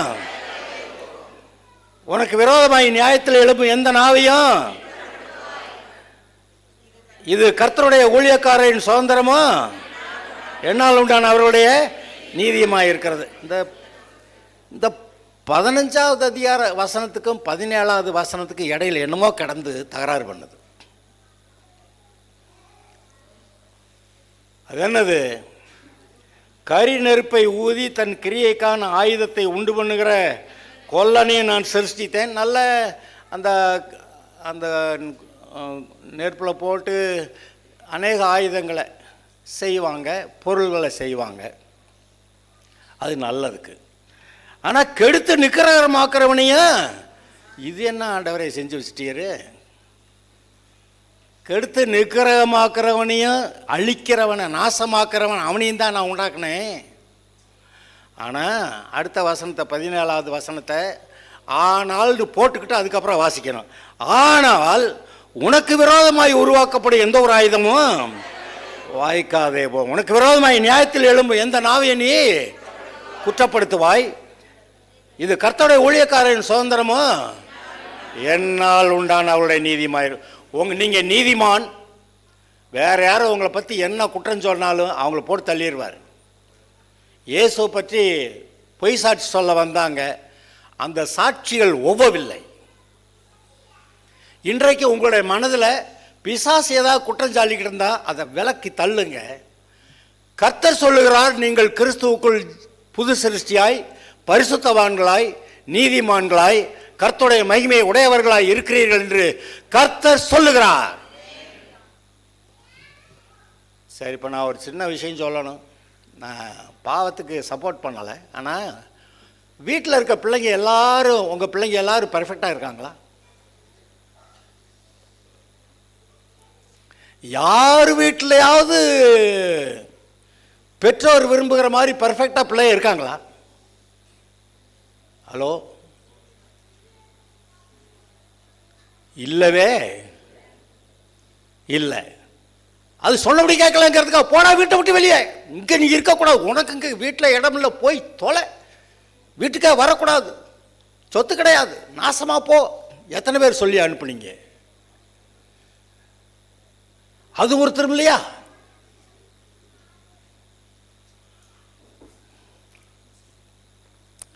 அப்போ உங்கள் பிள்ளைங்களை தட்டி கொட்டி சரி பண்ணி புத்தி சொல்லி நல்லா வளர்த்து நல்ல நிலைமை கொண்டு வந்து விட்டுறீங்களா இல்லையா? அதுபோல் தேவனும் நாம் விவரம் தெரியாமல் எதையாவது அதையும் தப்பு பண்ணிட்டு வந்து நிற்கிறப்ப அட்டி போட்டு கொன்னே கிடையாது. அவர் சிட்சிக்கிறார், அப்புறம் ஒழுங்காருன்றாரு, அப்புறம் நல்லா செய்கின்றார், முன்னேற்றி உங்களை எப்படி ஆபிரகாமை கொண்டு வந்து அவர் அழைத்த அழைப்பின்படி நிறைவேற்றினாரோ அதுபோல் உங்களை கொண்டு போய் அந்த காரியத்தை நிறைவேற்ற உங்களை பலப்படுத்துவார். இப்போ நீங்கள் தேவனுடைய பிள்ளையாக இருக்கிறதுனால ஒரு தப்பு பண்ணிட்டவொன்னே போடா வீட்டை விட்டுலுமே நீ தேவனுடைய பிள்ளைய இல்லை, பரலோகம் உனக்கு கிடையாது, போய் தொலை போடான் அப்படி சொல்லலை. தேவனுடைய பிள்ளைகள் இப்போ நான் பாவத்துக்கு சப்போர்ட் பண்ணலை, நம்ம வளரணும்.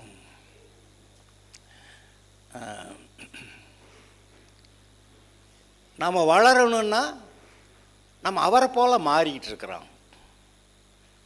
அதை மாறணும், வளரணும். அந்த உங்களுடைய வாழ்க்கையிலே நீங்கள் பூரணமாவீர்கள்னு நான் நம்புகிறேன். நான் அப்படியே பூரணமாக இல்லாட்டி கூட ரட்சிக்கப்பட்டிருக்கீங்களா, ஆனால் பூரணமாக இல்லையா? அப்போ இயேசுடைய வருகை வருது, என்ன செய்வீங்க? கடைசி நேரத்தில் உங்களை பூரணமாக்கிக்கிடுவார். அது எப்படியா போட்டிருக்க? பைபிளில் போட்டிருக்கா? பைபிளில் வசனம் இல்லாமல் பேசக்கூடாது. பூரணமாக்கிக்கிடுவாரா? அப்போ இயேசுடைய வருகையின் போது உயிரோடு இருக்க நாமும் என்னது மறுரூபமாகி, அப்போ என்னன்னு இன்னும் ஆவி மனசில் என்ன மறுரூபம் புதுசாக முழுசாக வரலை. அப்போ மனசை தேவனுக்கேற்ற விதத்தில் புதுசாக ஆக்கணும். அதான் கர்த்தர் சொல்கிறார், உன் நினைவுகள் என் நினைவுகள். பூமியிலிருந்து வானம் எவ்வளோ உயரமாக இருக்கிறதோ அதுபோல் உங்களுடைய நினைவுகள் வழிகளை காட்டில் என்னுடைய நினைவுகள் உயர்ந்திருக்கிறது. என்னுடைய நினைவுகள் என்னுடைய வழிகளுக்கு வாங்க அப்படிங்கிறாரு. இந்த பைபிள் வசனத்தை வாசித்து அவருடைய வேத வாக்கியங்கள் எப்படி நம்முடைய மனம் புதிதாகிறதுனாலே மறுரூபம் ஆகுங்கிறாரு. நம்ம எத்தனை பேர் மறுரூபமாகி கரெக்டாக இருக்கோம்? இல்லை. ஆனால் இயேசுடைய வருகையின் போது அப்பைக்கு நாங்கள் சரியை பண்ணிக்கிறேன், பத்தாவதெல்லாம் சரி பண்ணிக்கிறேன்றார். அப்போ நம்ம 100க்கு 90 வளர்ந்துருந்தால் அந்த 10 சரி பண்ணிக்கிடுவார். 100க்கு 70 வளர்ந்துருந்தா மீதி 30 சரி பண்ணிக்கிறார். 100க்கு 50 வளர்ந்துருந்தா அந்த 50 சரி பண்ணிட்டு உங்களை பரலோகம் கொண்டு போய் சேர்க்கிறார். அல்லேலூயா. ஆனால் நமக்கு ஒரு பெரிய ஒரு வாய்ப்பு கொடுக்கப்பட்டிருக்கிறது. நம்ம விசுவாசத்தில் வளரலாம், விசுவாசத்தில் அவருடைய வார்த்தையை நம்பலாம், போக போக நம்ம பெரிய காரியங்களை செய்கிறவர்களாக இருக்கலாம். அதை தானே கர்த்தர் சொன்னார். யோவான் 14:12 என்ன போட்டிருக்கு? இடத்துல விசுவாசமாக இருக்கிறவன் நான் செய்கிற இந்த கிரியைகளை செய்வான், இதை விட பெரிய கிரியைகளையும் செய்வான். எடுத்து பாருங்க, அப்படிதான் எழுதியிருக்கு. மெய்யாகவே மெய்யாகவே நான் உங்களுக்கு சொல்லுகிறேன், நான் என் பிதாவிடத்திற்கு போகிறபடியால் என்னை விசுவாசிக்கிறவன் நான் செய்கிற இந்த கிரியைகளை செய்வான், இவைகள் காட்டில் பெரிய கிரியைகளை செய்வீர்கள். இதை அடிச்சு ஏத்தனவன் தீர்மானிச்சிட்டேன் நான். அடிக்க அம்மி நகரும்பாங்க. எவ்வளவு அவிசுவாசம் இருந்தாலும் அம்புட்டு அவிசுவாசத்தை பிடுங்கி எரியறதுன்னு, அவ்வளவு கர்த்தருடைய வார்த்தையும் வாக்குத்தத்த வசனங்களை கொண்டு போய் உங்கள் இருதயத்தில் வைக்கிறதுன்னு தீர்மானம் பண்ணிக்கிட்டு நிற்கிறேன் நான். சாலமோன் கேட்டான், ஆண்டவரே இவ்வளோ பெரிய ஜனங்களை கொடுத்து வச்சுட்டு ஏன்டா ராஜாவாக்கி விட்றீங்க, நான் என்ன செய்யறது? அவங்களுக்கு தேவையான, அவங்களை சரியாக நடத்துறதுக்கு தேவையான ஞானம் எனக்கு வேணும்ல. ஞானத்தையும் கொடுத்தாரு, ஐஸ்வர்யத்தையும் கொடுத்தாரு. இன்னைக்கு நான் இங்கே நின்றுக்கிட்டு இருக்கேன். ஆண்டவரே, இங்கே இந்த வசனம் கேட்க இவ்வளவு பேர் வர்றாங்க, சரியான வசனத்தை கொடுத்து அவங்க இருதயத்தில் எவ்வளோ குழப்பமோ அந்த குழப்பத்தெல்லாம் நீக்கி நான் அவர்களுக்குள்ள சமாதானத்துக்கான வார்த்தையை கொடுத்து அவர்களுக்கு விசுவாசம் இல்லாத ஆட்களுக்குள்ள ஒரு விசுவாசத்தை வளர்த்து கொஞ்சம் கொஞ்சமாக வளர்த்து அவர்களை நல்ல விசுவாசம் இல்லாத விசுவாசி இல்லை, விசுவாசிக்கிற விசுவாசியா அப்படி நல்ல கர்த்தருடைய வார்த்தையின்படி நடக்கணும்னு நீங்க நம்புவதற்கேற்ற வார்த்தைகளை நாங்கள் சொல்லணும். ஆண்டவரே, ஒவ்வொரு வாரமும் ஞாயிற்றுக்கிழமை நான் வரும்போது எனக்குள்ள எதுக்கு போறேன்? சர்ச்சுக்கு வர்றவங்க கர்த்தரை தேடி வர்றாங்க, வருகிறவர்கள் கர்த்தருடைய வார்த்தையை தேடி வருகிறார்கள். கர்த்தர் எனக்கு என்ன வார்த்தை வைத்திருக்கிறார் என்று வருகிறார்கள். அவர்களுக்கு தேவையான வசனத்தை கொடுத்து அவருடைய இருதயத்தில் திருப்தியை கொடுத்து அவருடைய இருதயத்தில் சமாதானத்தை கொடுத்து அவருடைய இருதயத்தில் தைரியத்தை கொடுத்து அவர்களுக்குள்ளே நான் ஜெயமாய் வாழ்வேன் என்ற மன உறுதியை கொடுத்து நீங்கள் சந்தோஷமாய் திரும்பி போக வேண்டும் என்று அதையே நினைத்து கொண்டு வர்றேன். சண்டே கிளாஸ் சில்ட்ரன் போகலையாக்கும். சண்டே கிளாஸ் அங்கே இருக்கீங்களா? சண்டே கிளாஸ் சில்ட்ரன் போகாதவங்க போகலாம். ஓகே, உங்களுடைய இருதயத்தை உறுதிப்படுத்துறது, இந்த உரமேத்துறது, உங்களுடைய இருதயத்தில் ஒரு வைரம் போல ஒரு தைரியத்தை உண்டாக்குறது என்னுடைய வேலை. கிறிஸ்துவுக்குள்ளாக, இந்த உலகத்தின்படி அல்ல, கிறிஸ்துவுக்குள்ளாக நீங்கள் அவர் கொடுத்திருக்கிற நன்மைகளை அறிந்து விசுவாசிக்கணும். நம்ம நீதிமான் ஆகிறதில்ல, நீதிமான் ஆக்கியிருக்கிறாரு. கிறிஸ்துவுக்குள்ள தேவனுடைய நீதி ஆக்கியிருக்கிறாரு, அதை காப்பாற்றிக்கணும். பரிசுத்தவான ஆக்கியிருக்கிறார், அதை காப்பாற்றிக்கணும். அவருடைய மகிமை நமக்கு கொடுக்கப்பட்டிருக்கிறது, அதை காப்பாற்றிக்கணும். தேவனுடைய புத்தி நமக்கு கொடுக்கப்பட்டிருக்கிறது. பைபிளை வாசித்தா இவருடைய புத்தி என்ன நமக்கு தெரிகிறது. எங்கள் அப்பா அம்மா அப்படி தான் இருப்பாங்க, நான் அப்படி தான் இருப்பேன். அதுபோல் நம்முடைய அப்பா பரலோக பிதா, அவர் தேவன் மட்டும் நினச்சோம்னா பயங்கரங்க. அவர் பயங்கரமான தேவன், கொன்னே விடுவார், பாவிகளை கொன்னே விடுவார். கொன்னுட்டு தான் வேற வேலை பார்ப்பார். மனுஷன் மேலே அவ்வளவுக்கு அவர் ஆத்திரம் இருந்துச்சான், கோபம் இருந்துச்சான். ஆனால் நம்மளை நேசிக்கணுங்கிறதுக்காக அவர் தன்னுடைய கோபாக்கின எல்லாவற்றையும் சிலுவையில் இயேசுவின் மேலே ஊற்றி விட்டார். கொஞ்சம் கூட கோபம் இல்லாமல் போச்சு. அவ்வளவு கோபத்தையும் அங்கே போட்டு தள்ளிட்டார். இயேசு மேலே கோபாக்கினை ஊற்றப்பட்டது. அவர் அங்கே நம்முடைய பாவங்களெல்லாம் ஏற்றுக்கொண்டு அவர் சாபமானார். நீங்க கிறிஸ்துக்குள்ள தேவனுடைய நீதி ஆனீங்களா? உண்மைதானா? நம்பலாமா? மறுபடி பாவிக்கிற வார்த்தையை நம்ம வாயில வரக்கூடாது. நீங்கள் தேவனுடையவர்களானால் தேவனுக்கு ஏற்றபடி நம்புங்கள், பேசுங்கள், வாழுங்கள். இது போராட்டம் இருக்குது, எனக்கு தெரியும். ஏன்னா நானும் அநேக போராட்டங்களை சந்திக்கிறேன். அது இந்த விசுவாசங்கிற விஷயத்தில் ரொம்ப போராட்டங்கள் இருக்குது. விசுவாசம்னா என்ன? விசுவாசம்னா என்னங்க? இவர் தான் கர்த்தர்னு, அவர் சொல்கிறது தான் சரின்னு நம்புறது தாங்க விசுவாசம். சூழ்நிலைகள் எவ்வளவு எதிர்மறையாக இருந்தாலும் தேவனுடைய வார்த்தையின்படியே ஆகும், நான் சுகமாவேன், நான் விடுதலை ஆவேன், என்னை சுகத்துக்கான விடுதலைக்கான சகல கிரியைகளை செய்து முடித்து விட்டார், ஆதலால் சுகமானேன், விடுதலையானேன் என்று நம்புகிறதே விசுவாசம். சூழ்நிலைகள் எதிர்மறையாக இருக்கலாம். ஐயோ கையை காலை வலிக்குது, இழுத்துக்கிட்டு கிடக்குது, வயிற்று வலியாக இருக்குது, தலை வலியாக இருக்குது, என்ன பண்ணுறது, கண்ணு வலியாக இருக்குது, காது வலியாக இருக்குது, அதெல்லாம் இருக்குங்க. அதெல்லாம் இருக்கும்போது கர்த்தருடைய வார்த்தையின்படி நடக்கும் என்று நம்புவதே விசுவாசம். கர்த்தருடைய வார்த்தையை சொல்லுகிறது, அவருடைய தழும்புகளால் குணமானீர்கள். அவருடைய வசனம் சொல்லுகிறது, இயேசு சொல்லுகிறார், என்னுடைய மகிமையை அவர்களுக்கு கொடுத்தேன். இருக்கா? எங்க காணமே? காணோம்னா காணா, இல்லை இருக்குதுன்னா இருக்குது. கர்த்தர் வந்து கேட்குறாரு கூடர்களை பார்த்து, நான் உங்களை குணமாக்குகிற வல்லமை எனக்கு இருக்குன்னு நம்புறீங்களா அப்படின்னு கேட்குறாரு. ஆமாண்டவரே, நான் கண்ணெல்லாம் கோடு திறந்துருச்சு, ஆனால் அவங்க பார்த்து டவுட்டாக இருக்குன்னா அவ்வளோதான், கூடனாவே போயிருக்க வேண்டியதான். அப்போ அந்த வசனங்களை அங்கீகரிக்கிற, ஏற்றுக்கொள்ளுகிற, அதாவது எது என்ன நடந்தாலும் சரி, உலகமே கேரளாவில் நிலச்சரிவு இவ்வளோ பேர் செத்தாங்க. இனி வருகிற காலங்களில் இதை விட கொடுமையான காரியங்கள் நடக்க போகுதுன்னு எனக்கு தெரியும், நீங்கள் பார்ப்பீங்க. சுவாப அன்பு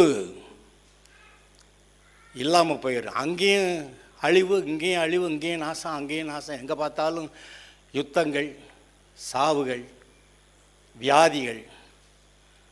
அந்த ஆஸ்பத்திரியும் அந்த மருந்துகளையும் வச்சு சம்பாதிக்கிற ஒரு சிலர் இருக்கிறாங்க. ஏதோ ஒரு காய்ச்சலுக்கு மருந்து, தலைவலிக்கு மருந்து, அதை கொடுத்து அதை வந்து தப்பு அப்படின்னு சொல்லி இப்போ கண்டுபிடிச்சி அவன் பயங்கர மில்லியனர் ஆகிட்டான். இப்போ கண்டுபிடிச்சி என்ன பண்ணுறது? பெரிய பெரிய அதிகாரிகள், நானும் அந்த மாத்திரை தான் சாப்பிட்டேன், டாக்டர் அதை தான் எனக்கு எழுதி கொடுத்தாரு, ஆனால் அம்புடும் தப்பான். எல்லாம் அதை பிஸ்னஸ் ஆக்கிட்டாங்க. கொரோனாவுக்கு தடுப்பூசி வருதுன்னா கூட அதுலேயும் பிஸ்னஸ் வந்துருச்சு. எல்லாமே பிஸ்னஸ் தான். இந்த உலகம் எல்லாத்துலேயும் பிஸ்னஸ் தான். ஆனால் கர்த்தருடைய வார்த்தை மாத்திரம் இலவசமாகி வருகிறது. நம்ம அதை நம்புவதற்கு தீர்மானிக்கணும், விசுவாசிக்கணும். நம்புகிறேன் ஆண்டவரே, நம்ப முடியல ஆனால் நம்புகிறேன் ஆண்டவரே.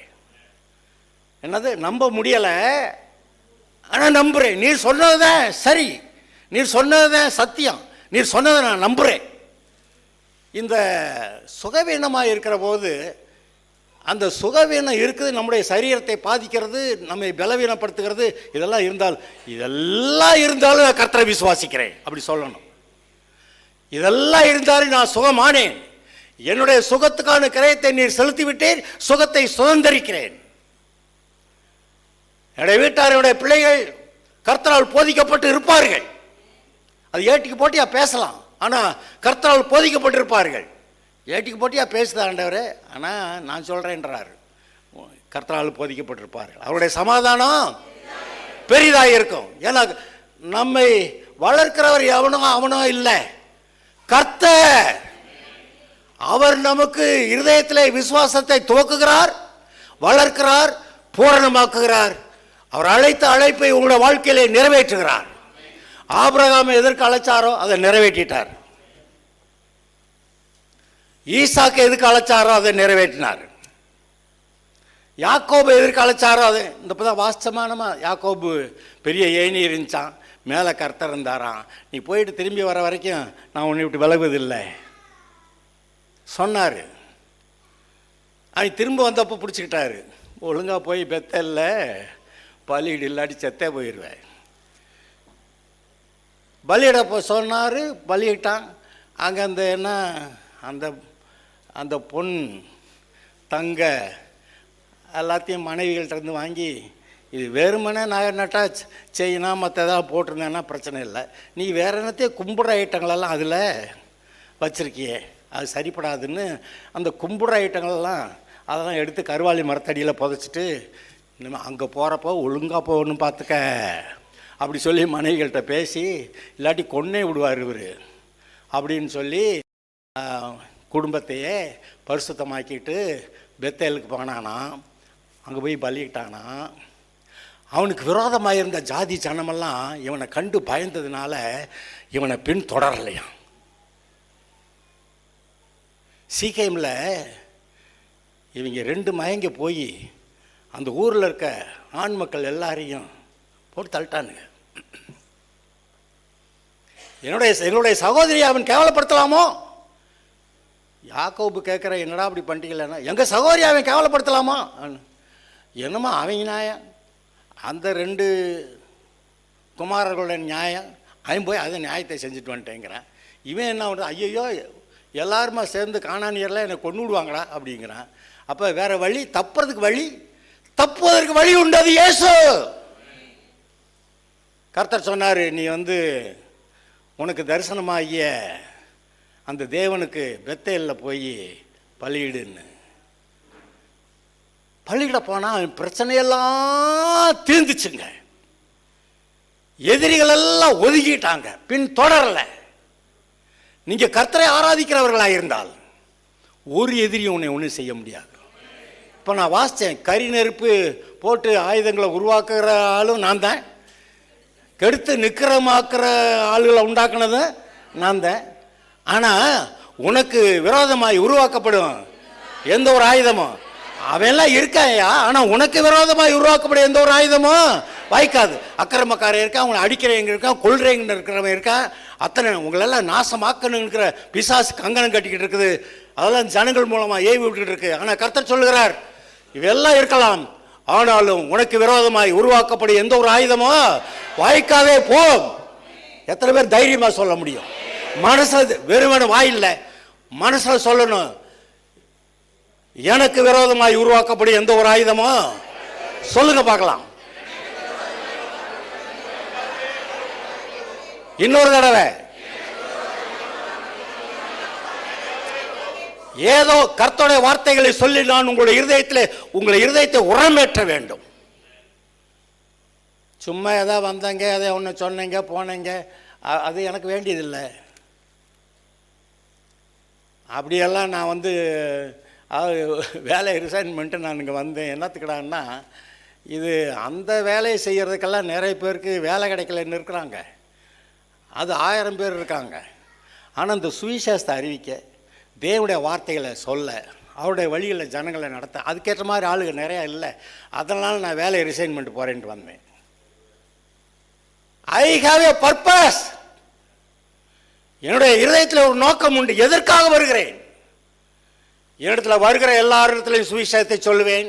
சபைக்குள்ளே வந்திருக்கிறவர்களுக்கு கர்த்தருடைய வசனத்தை சொல்லி கிறிஸ்துவுக்குள்ளாக உங்களை நிலைப்படுத்தி, கிறிஸ்துவுக்குள்ளாக வசனத்தை சொல்லி பரிசுத்தப்படுத்தி, கர்த்தருடைய பிள்ளைகளாக நீங்கள் எழும்பி பிரகாசிக்கிறவர்களாக இயேசுவுக்கு சாட்சியாக இருக்கும்படி உங்களை வளர்க்கிறது என்னுடைய வேலை. நாங்கள் சிறு பிள்ளைகளாக சர்ச்சை அட்டன் பண்ணப்போ 3 மணி நேரம் சர்ச்சை நடக்கும். எப்படியும் 1/2 மணி நேரம் 3/4 மணி நேரம் ஒவ்வொருத்தராக எழுந்திரிச்சு சாட்சி சொல்லுவாங்க. அந்த சாட்சி சொல்கிறதுலே நம்ம தூங்கிடுவோம் சமயத்தில், ஏன்னா அவ்வளோ நேரம் ஆகும். நான் போய் அங்கே அப்போ பாய் விரிச்சு போட்டு தரையில் தான் உட்காந்துருப்போம். நான் போய் செவுத்தோரமாக ஒரு இடம் பிடிச்சி உட்காந்துக்கிருவேன். அது சாஞ்சிக்கிட்டு அப்படியே கேட்டுட்டு நேரம் போகும். அதில் பொதுவாக எல்லோரும் இப்படி நான் போய் தவறி போய் பாவம் செஞ்சுட்டேன், கத்தரினாக்கா இறக்கமாக மன்னிச்சார், அப்படியே நிறைய பேர் சொல்லுவாங்க. அதனால் எனக்கு ஒரு நேரம் ஆத்திரம் தாங்காமல், என்னைக்கு தான் பாவம் செய்கிறது நிறுத்துறது, என்னைக்கு தான் இந்த பாவ அறிக்கையை நிறுத்துறதுன்னு கேட்டுவிட்டேன். அதில் இருக்க அந்த சர்ச்சில் இருக்க ரொம்ப முக்கியமான ஆளுக்கு என் மேலே கோபம் வந்துருச்சு. ஏன்னா அவர் தான் வழக்கமாக என்னமோ தப்பு பண்ணுவார். அப்புறம் அது சரியில்லைன்னு நான் சொன்னேன்.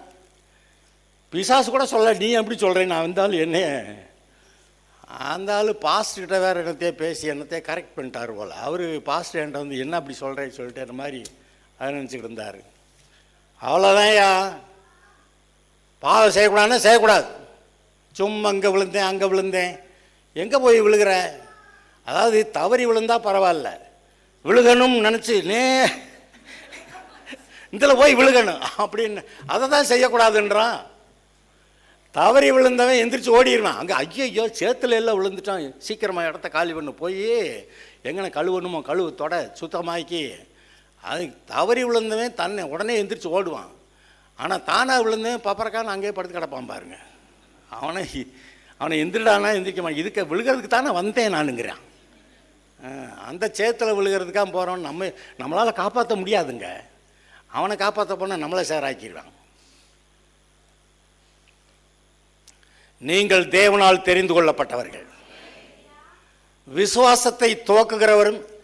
நீங்கள் இயேசுவை ஏற்றுக்கிட்டீங்கல்ல, அப்போ வசனம் வந்துச்சு, உங்கள்கிட்ட விசுவாசத்தை துவக்கினார். அப்போ நீங்கள் தேவனுடைய பிள்ளை ஆயிட்டீங்க. இப்போ நீங்கள் வளரணும். விசுவாசத்தை வளர்றதுக்கு ஆவிக்குரிய அந்த வாக்குத்தத்தங்கள், அந்த ஆசீர்வாதங்களை, வாக்குத்தத்தங்கள்னா ஆசீர்வாதங்கள் தானே, அந்த ஆசீர்வாதங்களை சொல்லிக்கிட்டே வர்றாரு, கேட்டுக்கிட்டே வரணும். அந்த மற்ற தடைகள் எதிர்ப்புகள் இருந்தாலும் அதை ஓரம் கட்டிட்டு நான் கர்த்தருக்கு பிரியமா நான் என்னுடைய மனதை வச்சுக்கிறேன்னு சொல்லும்போது நீங்கள் அவரை போல ஜெயமெடுப்பீர்கள். ஏன்னா கர்த்தர் உங்களோடு கூட இருக்கிறார், உங்களுடைய மனதை புதிதாக்குகிறார். நீங்கள் மறுரூபமாக இயேசுவை போல மறுரூபம் ஆகிறீங்க. அப்போ இயேசுவை போல நீங்கள் பேசுவீங்க, கிரியை செய்வீங்க, அது உண்டாகும்னு கர்த்தர் சொல்லுகிறார். இந்த நான் அடிப்படையாக சில காரியங்களை திரும்ப திரும்ப சொல்லிக்கிட்டு இருக்கேன். அந்த வசனங்களை எப்படியும் கொண்டு உங்கள் இருதயத்தில் நிலை நிறுத்துறதுன்னு தீர்மானிச்சிருக்கிறேன். கர்த்தர் உங்களை கொண்டு பெரிய காரியங்களை செய்வார். உங்களுக்குள்ளே இருக்க பைத்தியக்காரத்தனம், உங்கள்கிட்ட இருக்க லூசுத்தனம் எல்லாம் மாறும். நம்ம எல்லாரும் ஏதோ ஒரு விதத்தில் பைத்தியக்காரத்தனமா லூசுத்தனமா அதை செஞ்சு இதை செஞ்சு நம்ம பேரை நம்மளே கெடுத்து, அது பேரை கெடுக்கிறத விட நம்ம மனசை நம்ம கெடுத்து, நம்மை பற்றி நாமளே குற்றம் சொல்லிக்கிட்டு நம்ம சரியில்லை அப்படி சொல்லிக்கிட்டு நம்ம எல்லாருக்கும் அதான் நடந்திருக்குது. ஆனால் இப்பொழுது கர்த்தர் எல்லாவற்றையும் சரி பண்ணுவேன்,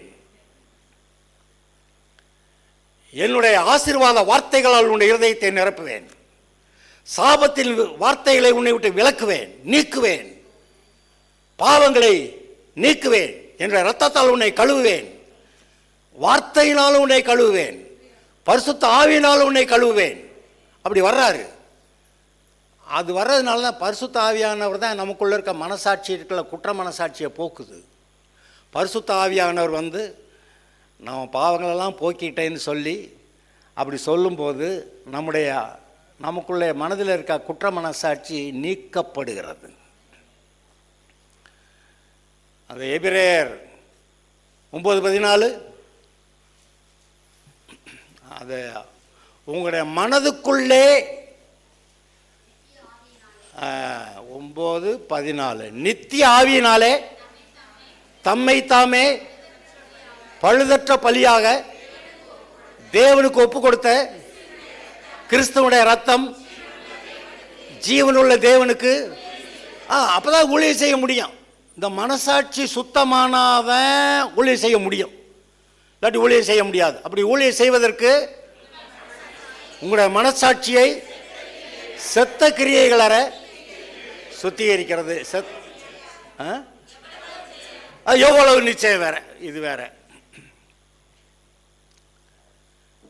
பரிசுத்த ஆவியானவர் உங்களுடைய மனசாட்சியை சுத்திகரிக்கிறார். பாவமெல்லாம் தொலைஞ்சிருச்சு, இப்போ நான் கர்த்தருடைய பிள்ளையா இருக்கேன், அவருடைய நீதியாக இருக்கிறேன், அவருடைய பரிசுத்தமாக இருக்கேன், மகிமை என்னை மூடிக்கொண்டிருக்கேன், நான் கர்த்தருடைய பிள்ளையா இருக்கேன். பாவம் எல்லாரும் பாவம் செய்து தேவ மகிமை, இப்போ நான் மனம் திரும்பி இருக்கேன், அதனால தேவ மகிமை என்ன மேலே இருக்கு. நம்மளா சொல்லிக்கல, இயேசு சொன்னார், நீர் எனக்கு கொடுத்த மகிமையை நான் அவர்களுக்கு கொடுத்தேன். இதெல்லாம் இது ஆவிக்குரிய வெளிச்சத்திலே பார்க்க வேண்டியவைகள். இது நம்மளா ஏதோ சொன்னாங்க, இங்கே பாருங்க, அந்த பெரிய பிரசங்கியார் சொன்னார், இவர் பெரிய பிரசங்கியார் சொன்னாருங்கிறதெல்லாம் உண்மைதான். அநேகர் நல்ல பிரசங்கத்தை சொல்லியிருக்கிறாங்க, உண்மைதான். அவர் எழுதின புஸ்தகம், இவர் எழுதின புஸ்தகம் அதெல்லாம் கரெக்டு தான். ஆனால் அவங்க எதையாவது தப்பாக சொல்லி வச்சுருந்தா? பெரிய பிரசங்கியார் ஏதாவது ஒரு குறிப்பிட்ட பாயிண்டில் தப்பாக சொல்லியிருந்தா? அங்கே செட்டில் ஆகிறதுக்கு நம்ம இருதயத்துக்குள்ளதான். ஆவியானவர் சொல்லுவார், இருதயத்தில் சுத்தமுள்ளவர்கள் பாக்கியவான்கள், அவர்கள் தேவனை தரிசிப்பார்கள். கர்த்தருடைய வசனம் விளங்கும். உங்களுக்கு எல்லா விதத்திலும் தேவனுடைய வார்த்தைகளை விளங்க பண்ணுகிற, தேவனை அறிந்து கொள்ள பண்ணுகிற, வேத வாக்கியங்களை புரிந்து கொள்ள பண்ணுகிற தேவன் உங்களோடு கூட இருக்கிறார். அறகுறையாக சொல்லி நல்லா இருந்தால் இரு, இல்லாட்டி போன்னு சொல்லுகிற கர்த்தர் அல்ல. நீங்கள் அவருடைய பிள்ளைகள். தப்பு பண்ணிட்டா நம்ம தான் ஓடி ஒழிவோம். ஆனால் அவர் விட மாட்டார். ஆதாம் ஏவாள் போய் ஒழிச்சுக்கிட்டாங்களாம். என்னது, என்னத்தையே பண்ணி விட்டாங்க. ஐயோ வர்றாரு அப்படின்னா அவர் வர்றாரு. அதுக்கு ஒன்றும் தெரியாத மாதிரி வந்துக்கு, ஆதாமே ஆதாமே நீ எங்கே இருக்கிறாய்? ஏன் அவருக்கு தெரியாதாக்கம்? தெரியும். எங்கடா போன, எங்கே இருக்கிற? ஆதாமே ஆதாமே நீ எங்கே இருக்கிறாய்? தேடி வந்தாரா? தேடி வந்தாரா இல்லையா?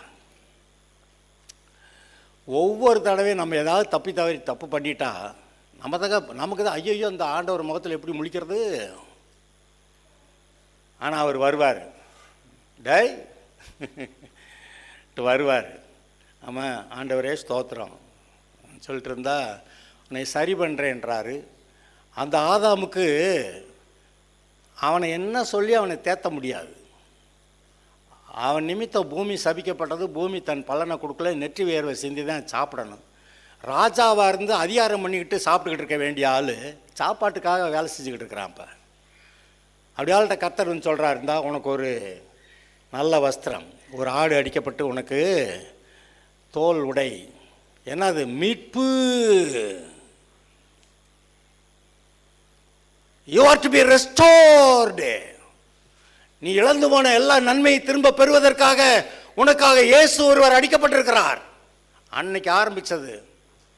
இயேசு ஒரு நாள் வந்தார், சிலுவைக்கு போனார், தன் ஜீவனை கொடுத்தார். ஆபிரகாமுடைய பண்ணப்பட்ட உடன்படிக்கை அன்றைக்கு நிறைவேறியது. எதுக்குயா? உங்களை மறுபடியும் பரிசுத்தவான்களா, நீதிமான்களா, தேவனுடைய பிள்ளைகளா, பரிபூர்ண ஆசீர்வாதத்தோடு கூட அந்த ஏதேன் தோட்டம் மாத்திரமல்ல பூமி முழுவதையும் ஆளுகிறவர்களாய் உங்களை வைக்கிறதற்காக கர்த்தர் கங்கணம் கட்டி கொண்டு அதையெல்லாம் செய்து முடித்தார். எவ்வளவு பயங்கரமான போராட்டம். கூடுமான அந்த பாத்திரம் என்னை விட்டு நீங்கட்டும்னு சொன்னார். ஆனால் பிதாவே உம்முடைய சித்தத்தின்படி நான் அந்த பாடுகளை அவங்க ஜெயிக்கணும். நாங்கள் சிலுவையில் தோற்று போனது போல செத்தாலும் பரவாயில்ல. அவர் உண்மையிலே தோற்று போகலை, சிலுவையில் ஜெயம் எடுத்தார். எப்படின்னா தன் ஜீவனை கொடுத்ததுனால ஜெயம் எடுத்தார். பார்வைக்கு தோற்று போனது போல இருக்கிறது, ஆனால் ஜெயம் எடுத்தார். அதனால நீங்கள் ஒருவருமே ரட்சிக்கப்படாமல் நரகம் போகிறது கிடையாதுன்றார். கர்த்தரிடத்தில் வருகிற ஒருவனையும் புறம்பே தள்ளுவதில்லை. உங்களை பிசாசு கடத்திட்டு போக முடியாது. அவர் உங்களை என் பிள்ளைய சார்ஜ் எடுத்துக்கிட்டு அவர் உங்களை வசனங்களை சொல்லி என் வழியில் நட, என் பிள்ளைகளை நடங்க. அந்த தரமட்டமான எண்ணங்கள், நினைவுகள், வழிகள் வேண்டாம், என்னை மாதிரி வாங்க சொல்லி அங்கே இருக்கிற வரைக்கும் உனக்கு புத்தி வராது. இங்கே வந்து என்கிட்ட பக்கத்தில் வலது பாரசத்தில் கிறிஸ்துவோட கூட இங்கே உட்கார். நீங்கள் அங்கே உட்கார்ந்துருக்கிறதா நீங்கள் நினச்சி பார்த்தீங்கன்னா உங்கள் நினைவுகளே மாறுங்க. தரமட்டத்தில் நான் ஒன்றுமில்ல ஆண்டவரே, குப்பை தூசி எங்கள் சேத்தில் கிடக்கிறேன் அப்படி சொல்லிக்கிட்டு இருக்கிற வரைக்கும் புத்தி அப்படி தான் இருக்கும். ஆனால் நீங்கள் அவர் சொன்ன வார்த்தையின்படி தேவனுடைய வலது பாரசத்தில் உன்னதங்களிலே அங்கே உட்கார வைக்கப்பட்டிருக்கிறீர்கள்ங்கிறத அடிக்கடி அதை நினச்சிங்கன்னா அதுக்கேற்றாப்புல எல்லாம் நினைவுகள் இருக்கணும். கர்த்தர் இப்படி நம்மளை ஆசீர்வதிக்க இருக்கிறாரே, இப்படி மேன்மையாக கொண்டு வருவேன் என்றிருக்கிறாரே, அதையெல்லாம் நாம் சிந்திக்க வேண்டும், அதையெல்லாம் பேச வேண்டும் என்று சொல்லி அதை சிந்திப்பீர்கள், பேசுவீர்கள், ஜெயம் எடுப்பீர்கள்.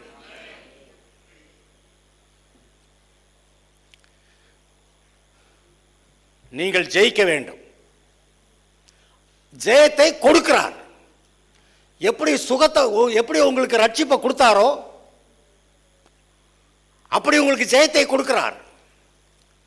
ஆபிரகாமுக்கு கொஞ்சம் கொஞ்சமா பேசி பேசி பேசி விசுவாசத்தை உண்டாக்கி பூரணமாக்குகிறவர், ஆக்கினவர். எல்லா ஊழியக்காரர்களையும் அப்படி தான் கொஞ்சம் கொஞ்சமாக பேசி பேசி பேசி அவருடைய காரியங்களை அவர்கள் நிறைவேற்றும்படி செய்தவர். இன்று உங்களை அழைத்திருக்கிறார். உங்களுக்கு தெரியணும் எந்த அழைப்போடு கூட கர்த்தர் உங்களை அழைத்திருக்கிறார் என்று. பவுலுக்கு தெரிஞ்சு தேவன் அழைத்த பரம அழைப்பின் பந்தய பொருளுக்காக லக்கை நோக்கி தரிசனம் இல்லாத இடத்துல ஜனங்கள் சீர்கெட்டு போவார்கள். ஆனால் உங்களுக்கு தரிசனத்தை ரட்சிக்கப்பட்டவே உடனே தரிசனத்தை கொடுக்குறாரு. நான் இப்படி இருக்கணும், அப்படி இருக்கணும், ஆத்துமாக்கள் ஆதாயம் பண்ணணும், கர்த்தருக்காக வாழணும். அவங்கெல்லாம் ரட்சிக்கப்படாமல் போனால் பரவாயில்ல, ஆனால் நான் ரட்சிக்கப்பட்டு யாரெல்லாம் கர்த்தருடைய வார்த்தையை கேட்குறாங்களோ அவங்களுக்கெல்லாம் நான் சுவிசேஷத்தை அறிவிக்கணும் அப்படிங்கிற ஒரு வைராக்கியம் அப்போவே வந்தது. அப்படி ஊழியர் செய்கிறது வைராக்கியம் அப்படியெல்லாம் வராட்டி கூட அட்லீஸ்ட் பரலாமாவது போவோம் அப்படிங்கிற நினைப்பா அது வந்துச்சுங்க.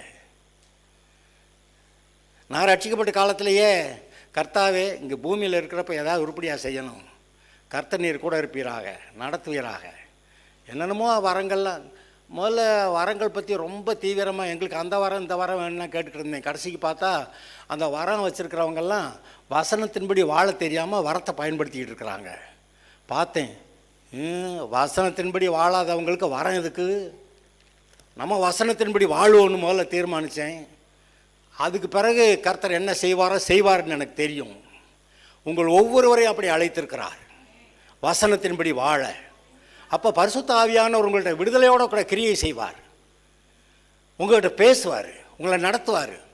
ஆபிரகாமை அழைத்தவர், அந்த தனி நாட்டுக்கு அழைத்தவர், அவன்கிட்ட பேசி பேசி பேசி அவனை விசுவாசத்தில் பூரணமாக்கினவர். அவனுக்கு அவனுடைய விசுவாசம் பூரணமான போது ஈசாக்கை பெற்றுக்கொண்டான்.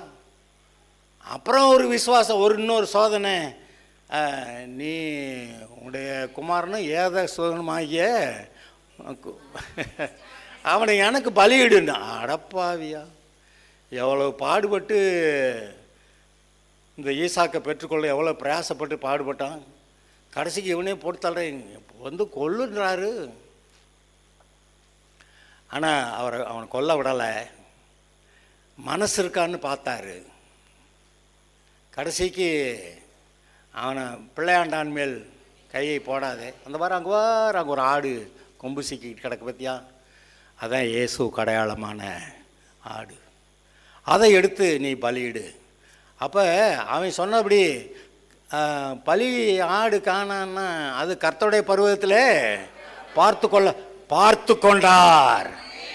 தேவன் தம்முடைய குமாரனை தந்தார், அதே பலி ஆடாக உலகத்தின் பாவத்தை சுமந்து தீர்க்கிற தேவ ஆட்டுக்குட்டியாக. அந்த சமாரியர் சொன்னாங்க, இவர் உலக ரட்சகராகிய கிறிஸ்து. நமக்கு விளங்கி இருக்குங்க, நம்ம எல்லாருமே புறஜாதிகள் தான். அந்த இஸ்ரவேலர் மாத்திரமல்ல, புறஜாதிகளும் சேர்ந்து தான் ஒரே ஆலயமாக ஒரே மாளிகையாக கட்டி எழுப்பப்படுகிறார்கள்னு போட்டிருக்கு பைபிளில். நீங்கள் யூதர்களாக அவங்கள தனியாக விசேஷமாக கட்டுறேன், இந்த புறஜாதிகள் அவங்களாம் ஒரு தரம் கட்டால் ஒரு நிலைமையில் பேருக்கு என்னத்தையும் ஒரு வீட்டை கொடுத்து வைக்கிறேன் அப்படி சொல்லலை அவர். யூதர்களும் புறஜாதிகளும் சேர்ந்து ஒரே சமுதாயமாய் ஒரே மாளிகையாய் ஒரே ஆலயமாய் கட்டி எழுப்பப்படுகிறார்கள். விசுவாசிகள் எல்லாரும் சேர்ந்து கிறிஸ்துவாக தேவன் வாசம் பண்ணுகிற வாசஸ்தலமாக இன்றைக்கு நீங்கள் தேவனுடைய ஆலயமாக, நீங்கள் விசேஷமாய் தெரிந்து கொள்ளப்பட்டவர்களாக, பரிசுத்தமாக்கப்பட்டவர்களாக, கர்த்தருக்காக வாழுகிறவர்களாக, கர்த்தருடைய சித்தத்தை நீங்கள் செய்கிறவர்களாக கர்த்தர் உங்களை ஏற்படுத்தி இருக்கிறார். கர்த்தருடைய சித்தத்தை செய்யலைன்னா அப்புறம் பேயோட சித்தத்தை தான் செய்யணும். அது என்னத்துக்கு நமக்கு? இதை விட்டால் அதுன்னு இருக்குது. அதனால் அதனால தான் நான் பவுல் சொல்லுவான், நான் தேவனுக்கு என்னை அடிமையாக ஒப்பு கொடுத்துருக்கிறேன் அப்படி சொல்லுவான். அந்த ரோமர்கள் நிருபத்தில் முதல்ல அப்படி தான் அந்த அர்த்தம் இருக்கும். நம்ம தமிழ் பைபிள் அவ்வளோ கிளியராக இல்லை. கர்த்தருக்கு என்னை அடிமையாக ஒப்பு கொடுத்துருக்கேன்னு சொல்லுவான். என்ன ஆண்டவர் இப்படி அடிமையாக ஒப்பு கொடுக்குறது தான் வேலையானா, என்கிட்ட இல்லைன்னா அப்புறம் மீதி பிசாஸ் தாண்டா அப்படின்னு, ஐயோ நான் அடிமையாக வந்துடுறேன் அப்படின்னு சொல்லிட்டு வர்றான். பாவிகளை ரட்சிக்க கிறிஸ்து இயேசு வந்தார் அப்படின்னா அப்போ நீதிமான்களை ரட்சிக்க அல்ல. ஐயோ, நான் இவ்வளவு நாளாக என்னை நீதிமான் நினச்சிக்கிட்டு இருந்தேன். நான் உலகத்தில் கிடந்த அந்த ஆதாமுடைய சந்ததியாக பாவமாக கிடந்தேன். நான் பாவத்தில் பாவிகளில் பிரதான பாவி. நான் ரட்சிக்கப்படணும். ஆண்டவரே என்னை மன்னிக்கணும்னா இயேசுவை ஏற்றுக்கிட்டான், மன்னிக்கப்பட்டான், கழுவப்பட்டான். தேவனுடைய பிள்ளை ஆக்கப்பட்டான், கர்த்தருக்காக வைராக்கியமாக வாழ்ந்து காட்டினான். இன்றைக்கு நான் சொல்லுகிறேன், உங்கள் ஒவ்வொருவரையும் தனிப்பட்ட ரீதியிலே விசேஷமாய் அழைத்திருக்கிறார் என்பது உண்மை. உங்களுடைய அழைப்பை நீங்கள் புரிந்து கொள்ளுங்கள், அறிந்து கொள்ளுங்கள், அதை உணர்ந்து கொள்ளுங்கள். வீட்டில் எல்லா வேலையும் செய்யணும், நிறையா வேலை இருக்குது. ஆனால் இருதயம் சரியாக இருக்கலாம்ல, வேலையெல்லாம் செஞ்சாலும் இருதயம் சரியாக இருக்கலாம். அப்புறம் ஒரு நேரம் உட்காந்து, ஆண்டவரே நான் உமக்கு சொந்தம்,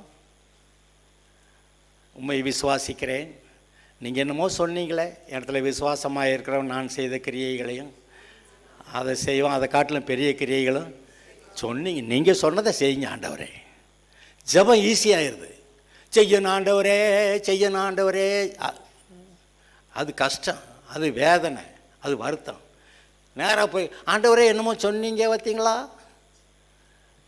விசுவாசமாக இருக்கிறவன் நான் செய்த கிரியைகளையும் செய்வான், அதை விட பெரிய, அதை செய்யுங்க ஆண்டவரே, நீ செய்ய போகிறபடி ஆள் உமக்கு ஸ்தோத்திரம். அது சுலபம், அந்த ஜபம் ஈஸி. அப்புறம் ரொம்ப ஒரு பெரிய மிஸ்டேக் ஒன்று நம்மகிட்ட இருக்குது. நான் நேசிக்கிறேன், உயிரை கொடுத்து நேசிக்கிறேன், உயிரை கொடுத்து நான் செத்தாலும் பரவாயில்ல நேசிப்பேன். பேதுரு என்ன சொன்னான், எல்லோரும் கைவிட்டு போனாலும், எல்லோரும் மறுதளித்தாலும் நான் மறுதளிக்குமா. கடைசிக்கு பாடு அவங்கெல்லாம் அம்பிட்டு சேட்டையும் பண்ணலை, இவன் தான் என்னத்தையும் சொல்லிட்டு ஓடி போய் ஒளிஞ்சிக்கிட்டு இருக்கிறான். அப்புறமா அப்படி இருந்த நிலைமையில் இருக்க ஆட்கள் அதே பேதுருவை கர்த்தர் எழுப்பி எவ்வளோ பெரிய ஊழியத்தை செய்ய வச்சார் பார்த்தீங்களா. நம்மகிட்ட பலவீனங்கள் இருந்திருக்கலாம், ஆனால் எல்லாத்தையும் கொஞ்சம் கொஞ்சமாக சரி பண்ணி கொண்டு, நான் சொல்லுவேன், கொஞ்சம் கொஞ்சமாக விசுவாசத்தில் வளருங்க. திடீர்னு வர முடியாமல் இருக்கலாம். ஆனால் 40 மார்க் வாங்கினவர்கள் இப்பொழுது 45 வாங்கலாமா? அப்போ வளரலாம், இருக்கிற விசுவாசத்தை காத்துக்கொள்ளலாம், அதுக்கு மேலே கொஞ்சம் கொஞ்சமாக வளரலாம். கர்த்தர் உங்களை நம்பி இருக்கிறார். தன்னுடைய ஊழியத்துக்காக பூமியிலே சுவிசேஷத்தை அறிவிக்க, கர்த்தருடைய வேலைகளை செய்ய தேவன் உங்களை நம்பி இருக்கிறார்.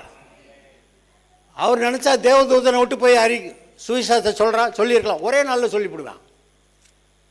ஆனால் அவர் ஒரு தீர்மானம் எடுத்தார், என் பிள்ளைய ரட்சிக்கப்பட்டவங்க மட்டும்தான் சுவிசேஷத்தை அறிவிக்கணும். அப்போ நான் பரலோகத்துக்கு வர்றப்ப, அவங்க பரலோகத்துக்கு வர்றப்ப, நீ செஞ்ச இந்த காரியத்துக்காக உனக்காக இந்த ரிவார்ட்ஸ், வேலை செஞ்சது கூலி. நம்ம ஒன்றும் செய்யாமல் போனால் ஒன்றும் இல்லை, ஆனால் இங்கே என்னமோ செய்யும்போது அங்கே கூலி வருகிறது. பாவம் செஞ்சால் கூட சம்பளம் கொடுக்குறேன்றார். தேவனுடைய காரியங்களை செஞ்சால் சம்பளம் வருமா வராதா? அப்போ தேவனுடைய, அதாவது உங்களுக்கு ஒரு வேலை இல்லைங்கிறவர்கள் வேலை, இந்த உலகத்தில் சொல்கிறாங்க வேலை இல்லை வேலை இல்லை வேலை இல்லைன்னு. நான் சொல்லுகிறேன், வேலைக்கு ரெக்ரூட்மெண்ட் நடந்துக்கிட்டு இருக்குது. அவர் கூப்பிட்டு ஆள் எடுத்துக்கிட்டு இருக்கிறார், வா வேலை இல்லாதவன்லாம் வா. அங்கே வேலைக்கு ஆள் கேட்டால் இவன்லாம் தெருவில் உட்காந்து கதை பேசிக்கிட்டு இருக்கான். ஒருத்தனுமே என்னை வேலைக்கு கூப்பிடலைன்னு. இது சொல்ல, போடான் போ, என் தோட்டத்தில் வேலை பாரு. சம்பளம் கொடுத்தாரா கொடுக்கலையா? சம்பளம் உங்களுக்கு கொடுப்பாரா கொடுக்க மாட்டாரா? கர்த்தருக்காக வாழலாமா? இதுதான் சரி, இதுதான் சரியான வழி. நம்முடைய வாழ்க்கையில் நோக்கம், சரியான நோக்கம். இந்த உலகமெல்லாம் என்னத்தையே நினச்சி வாழ்ந்துகிட்டு இருக்கு. ஆனால் கர்த்தர் உங்களுக்கு சரியான நோக்கத்தை கொடுக்கிறவர், சரியாக வாழ வைக்கிறவர். நம்ம தவறு பண்ணும்போதெல்லாம் சரி பண்ணி வா அப்படி சாரி இப்படி வா அப்படி சொல்லி கூட்டிகிட்டு போகிறவர். உங்களை நீங்கள் பாவம் செஞ்சீங்கன்னு சொல்ல வரல, ஏய் தப்பு பண்ணாத, கரெக்டாக வா, கரெக்டாக அது அப்படியே வா போகலாம் அப்படி சொல்லி உங்களை நடத்தி கொண்டு இருக்க, வருங்காரியங்களை சொல்லி உங்களை வழி நடத்துகிறவர், சகல சத்தியத்துக்குள்ளே நடத்துகிறவர். ஏசுநாதர் சொன்னார், இப்போ பூரா சொல்ல மாட்டேன், அவர் வந்து சொல்லட்டும்னு. அவர் வந்து சொல்கிறார். இப்போ அவர் வந்து இப்பொழுது நமக்கு நம்ம சகல சத்தியத்துக்குள்ளே நடத்துகிறார். நமக்கு விளங்காததே ஒன்றும் இருக்காதுங்க.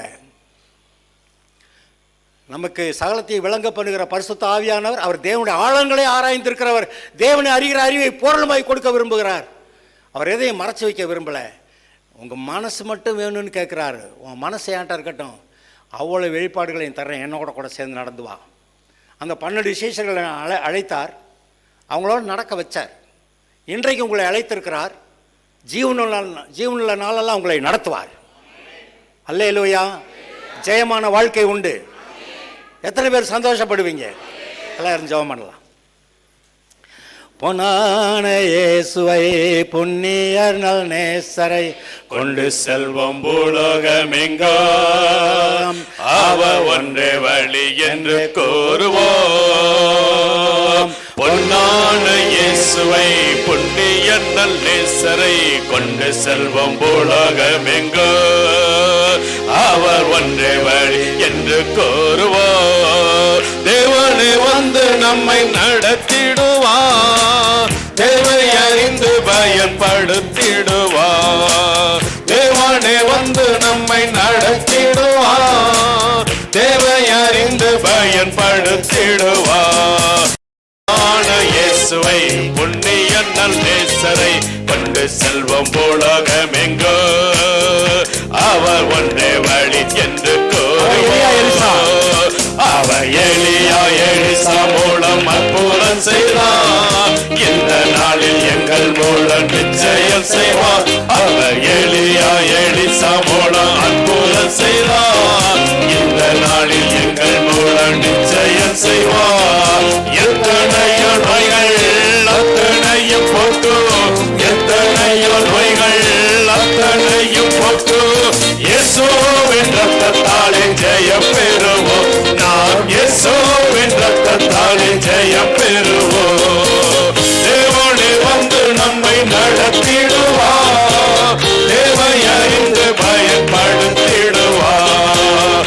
தேவனே வந்து நம்மை நடத்திடுவார், தேவை அறிந்து பயன்படுத்திடுவார். பொன்னான இயேசுவை புண்ணிய நல் நேசரை கொண்டு செல்வம் பூலோகமெங்கோ அவர் ஒன்றே வழி என்று கூறுவோம். நீர் அழைத்த தேவன் உண்மையுள்ளவர். ஆபிரகாமை அழைத்து அவனுடைய விசுவாச குறைவு இருந்த காலங்களிலே ஒவ்வொரு முறையும் ஒரு வசனத்தை வார்த்தையை சொல்லி அவனை விசுவாசத்திலே வளர்த்து அவனை பூரணமாக்கி அவனுக்கு கொடுக்க வேண்டிய ஈசாக்கை கொடுத்து, அது மாத்திரமல்ல ஈசாக்கு மூலமாக இயேசுவை அனுப்புவேன் என்று சொன்னீரே அதையும் நிறைவேற்றி ஆபிரகாமுடைய வாழ்க்கையிலே உம்முடைய சித்தத்தை நிறைவேற்றின தேவன். இன்றைக்கு இந்த ஆலயத்துக்குள்ளே இருக்கக்கூடிய ஒவ்வொருவரை நீர் அழைத்தபடியால் இங்கே இருக்கிறார்கள். தானாக வரவில்லை, நீர் அழைத்திருக்கிறீர். ஒவ்வொருவருக்கும் அந்த ஆபிரகாம் போல ஏதோ ஒரு அழைப்பு இருக்கிறது.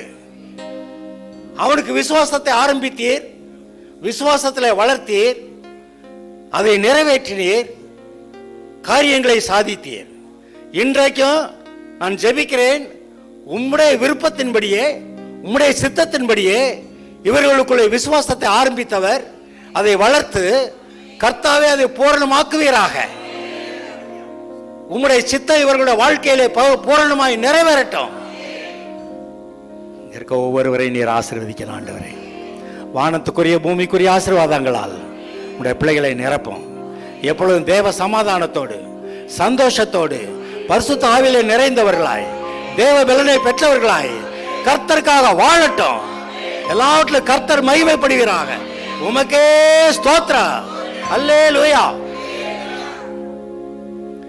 என் ஆத்மாவே கர்த்தரை ஸ்தோத்திரி, என் முழு உள்ளமே பரிசுத்த நாமத்தை ஸ்தோத்திரி. என் ஆத்மாவே கர்த்தரை ஸ்தோத்திரி, அவர் செய்த சகல பாரங்களை மறவாதே. கர்த்தராகிய இயேசு கிறிஸ்துவுடைய கிருபையும்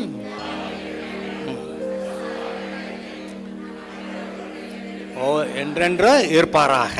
ஆமென். அல்லேலூயா. Okay, God bless you. உங்களை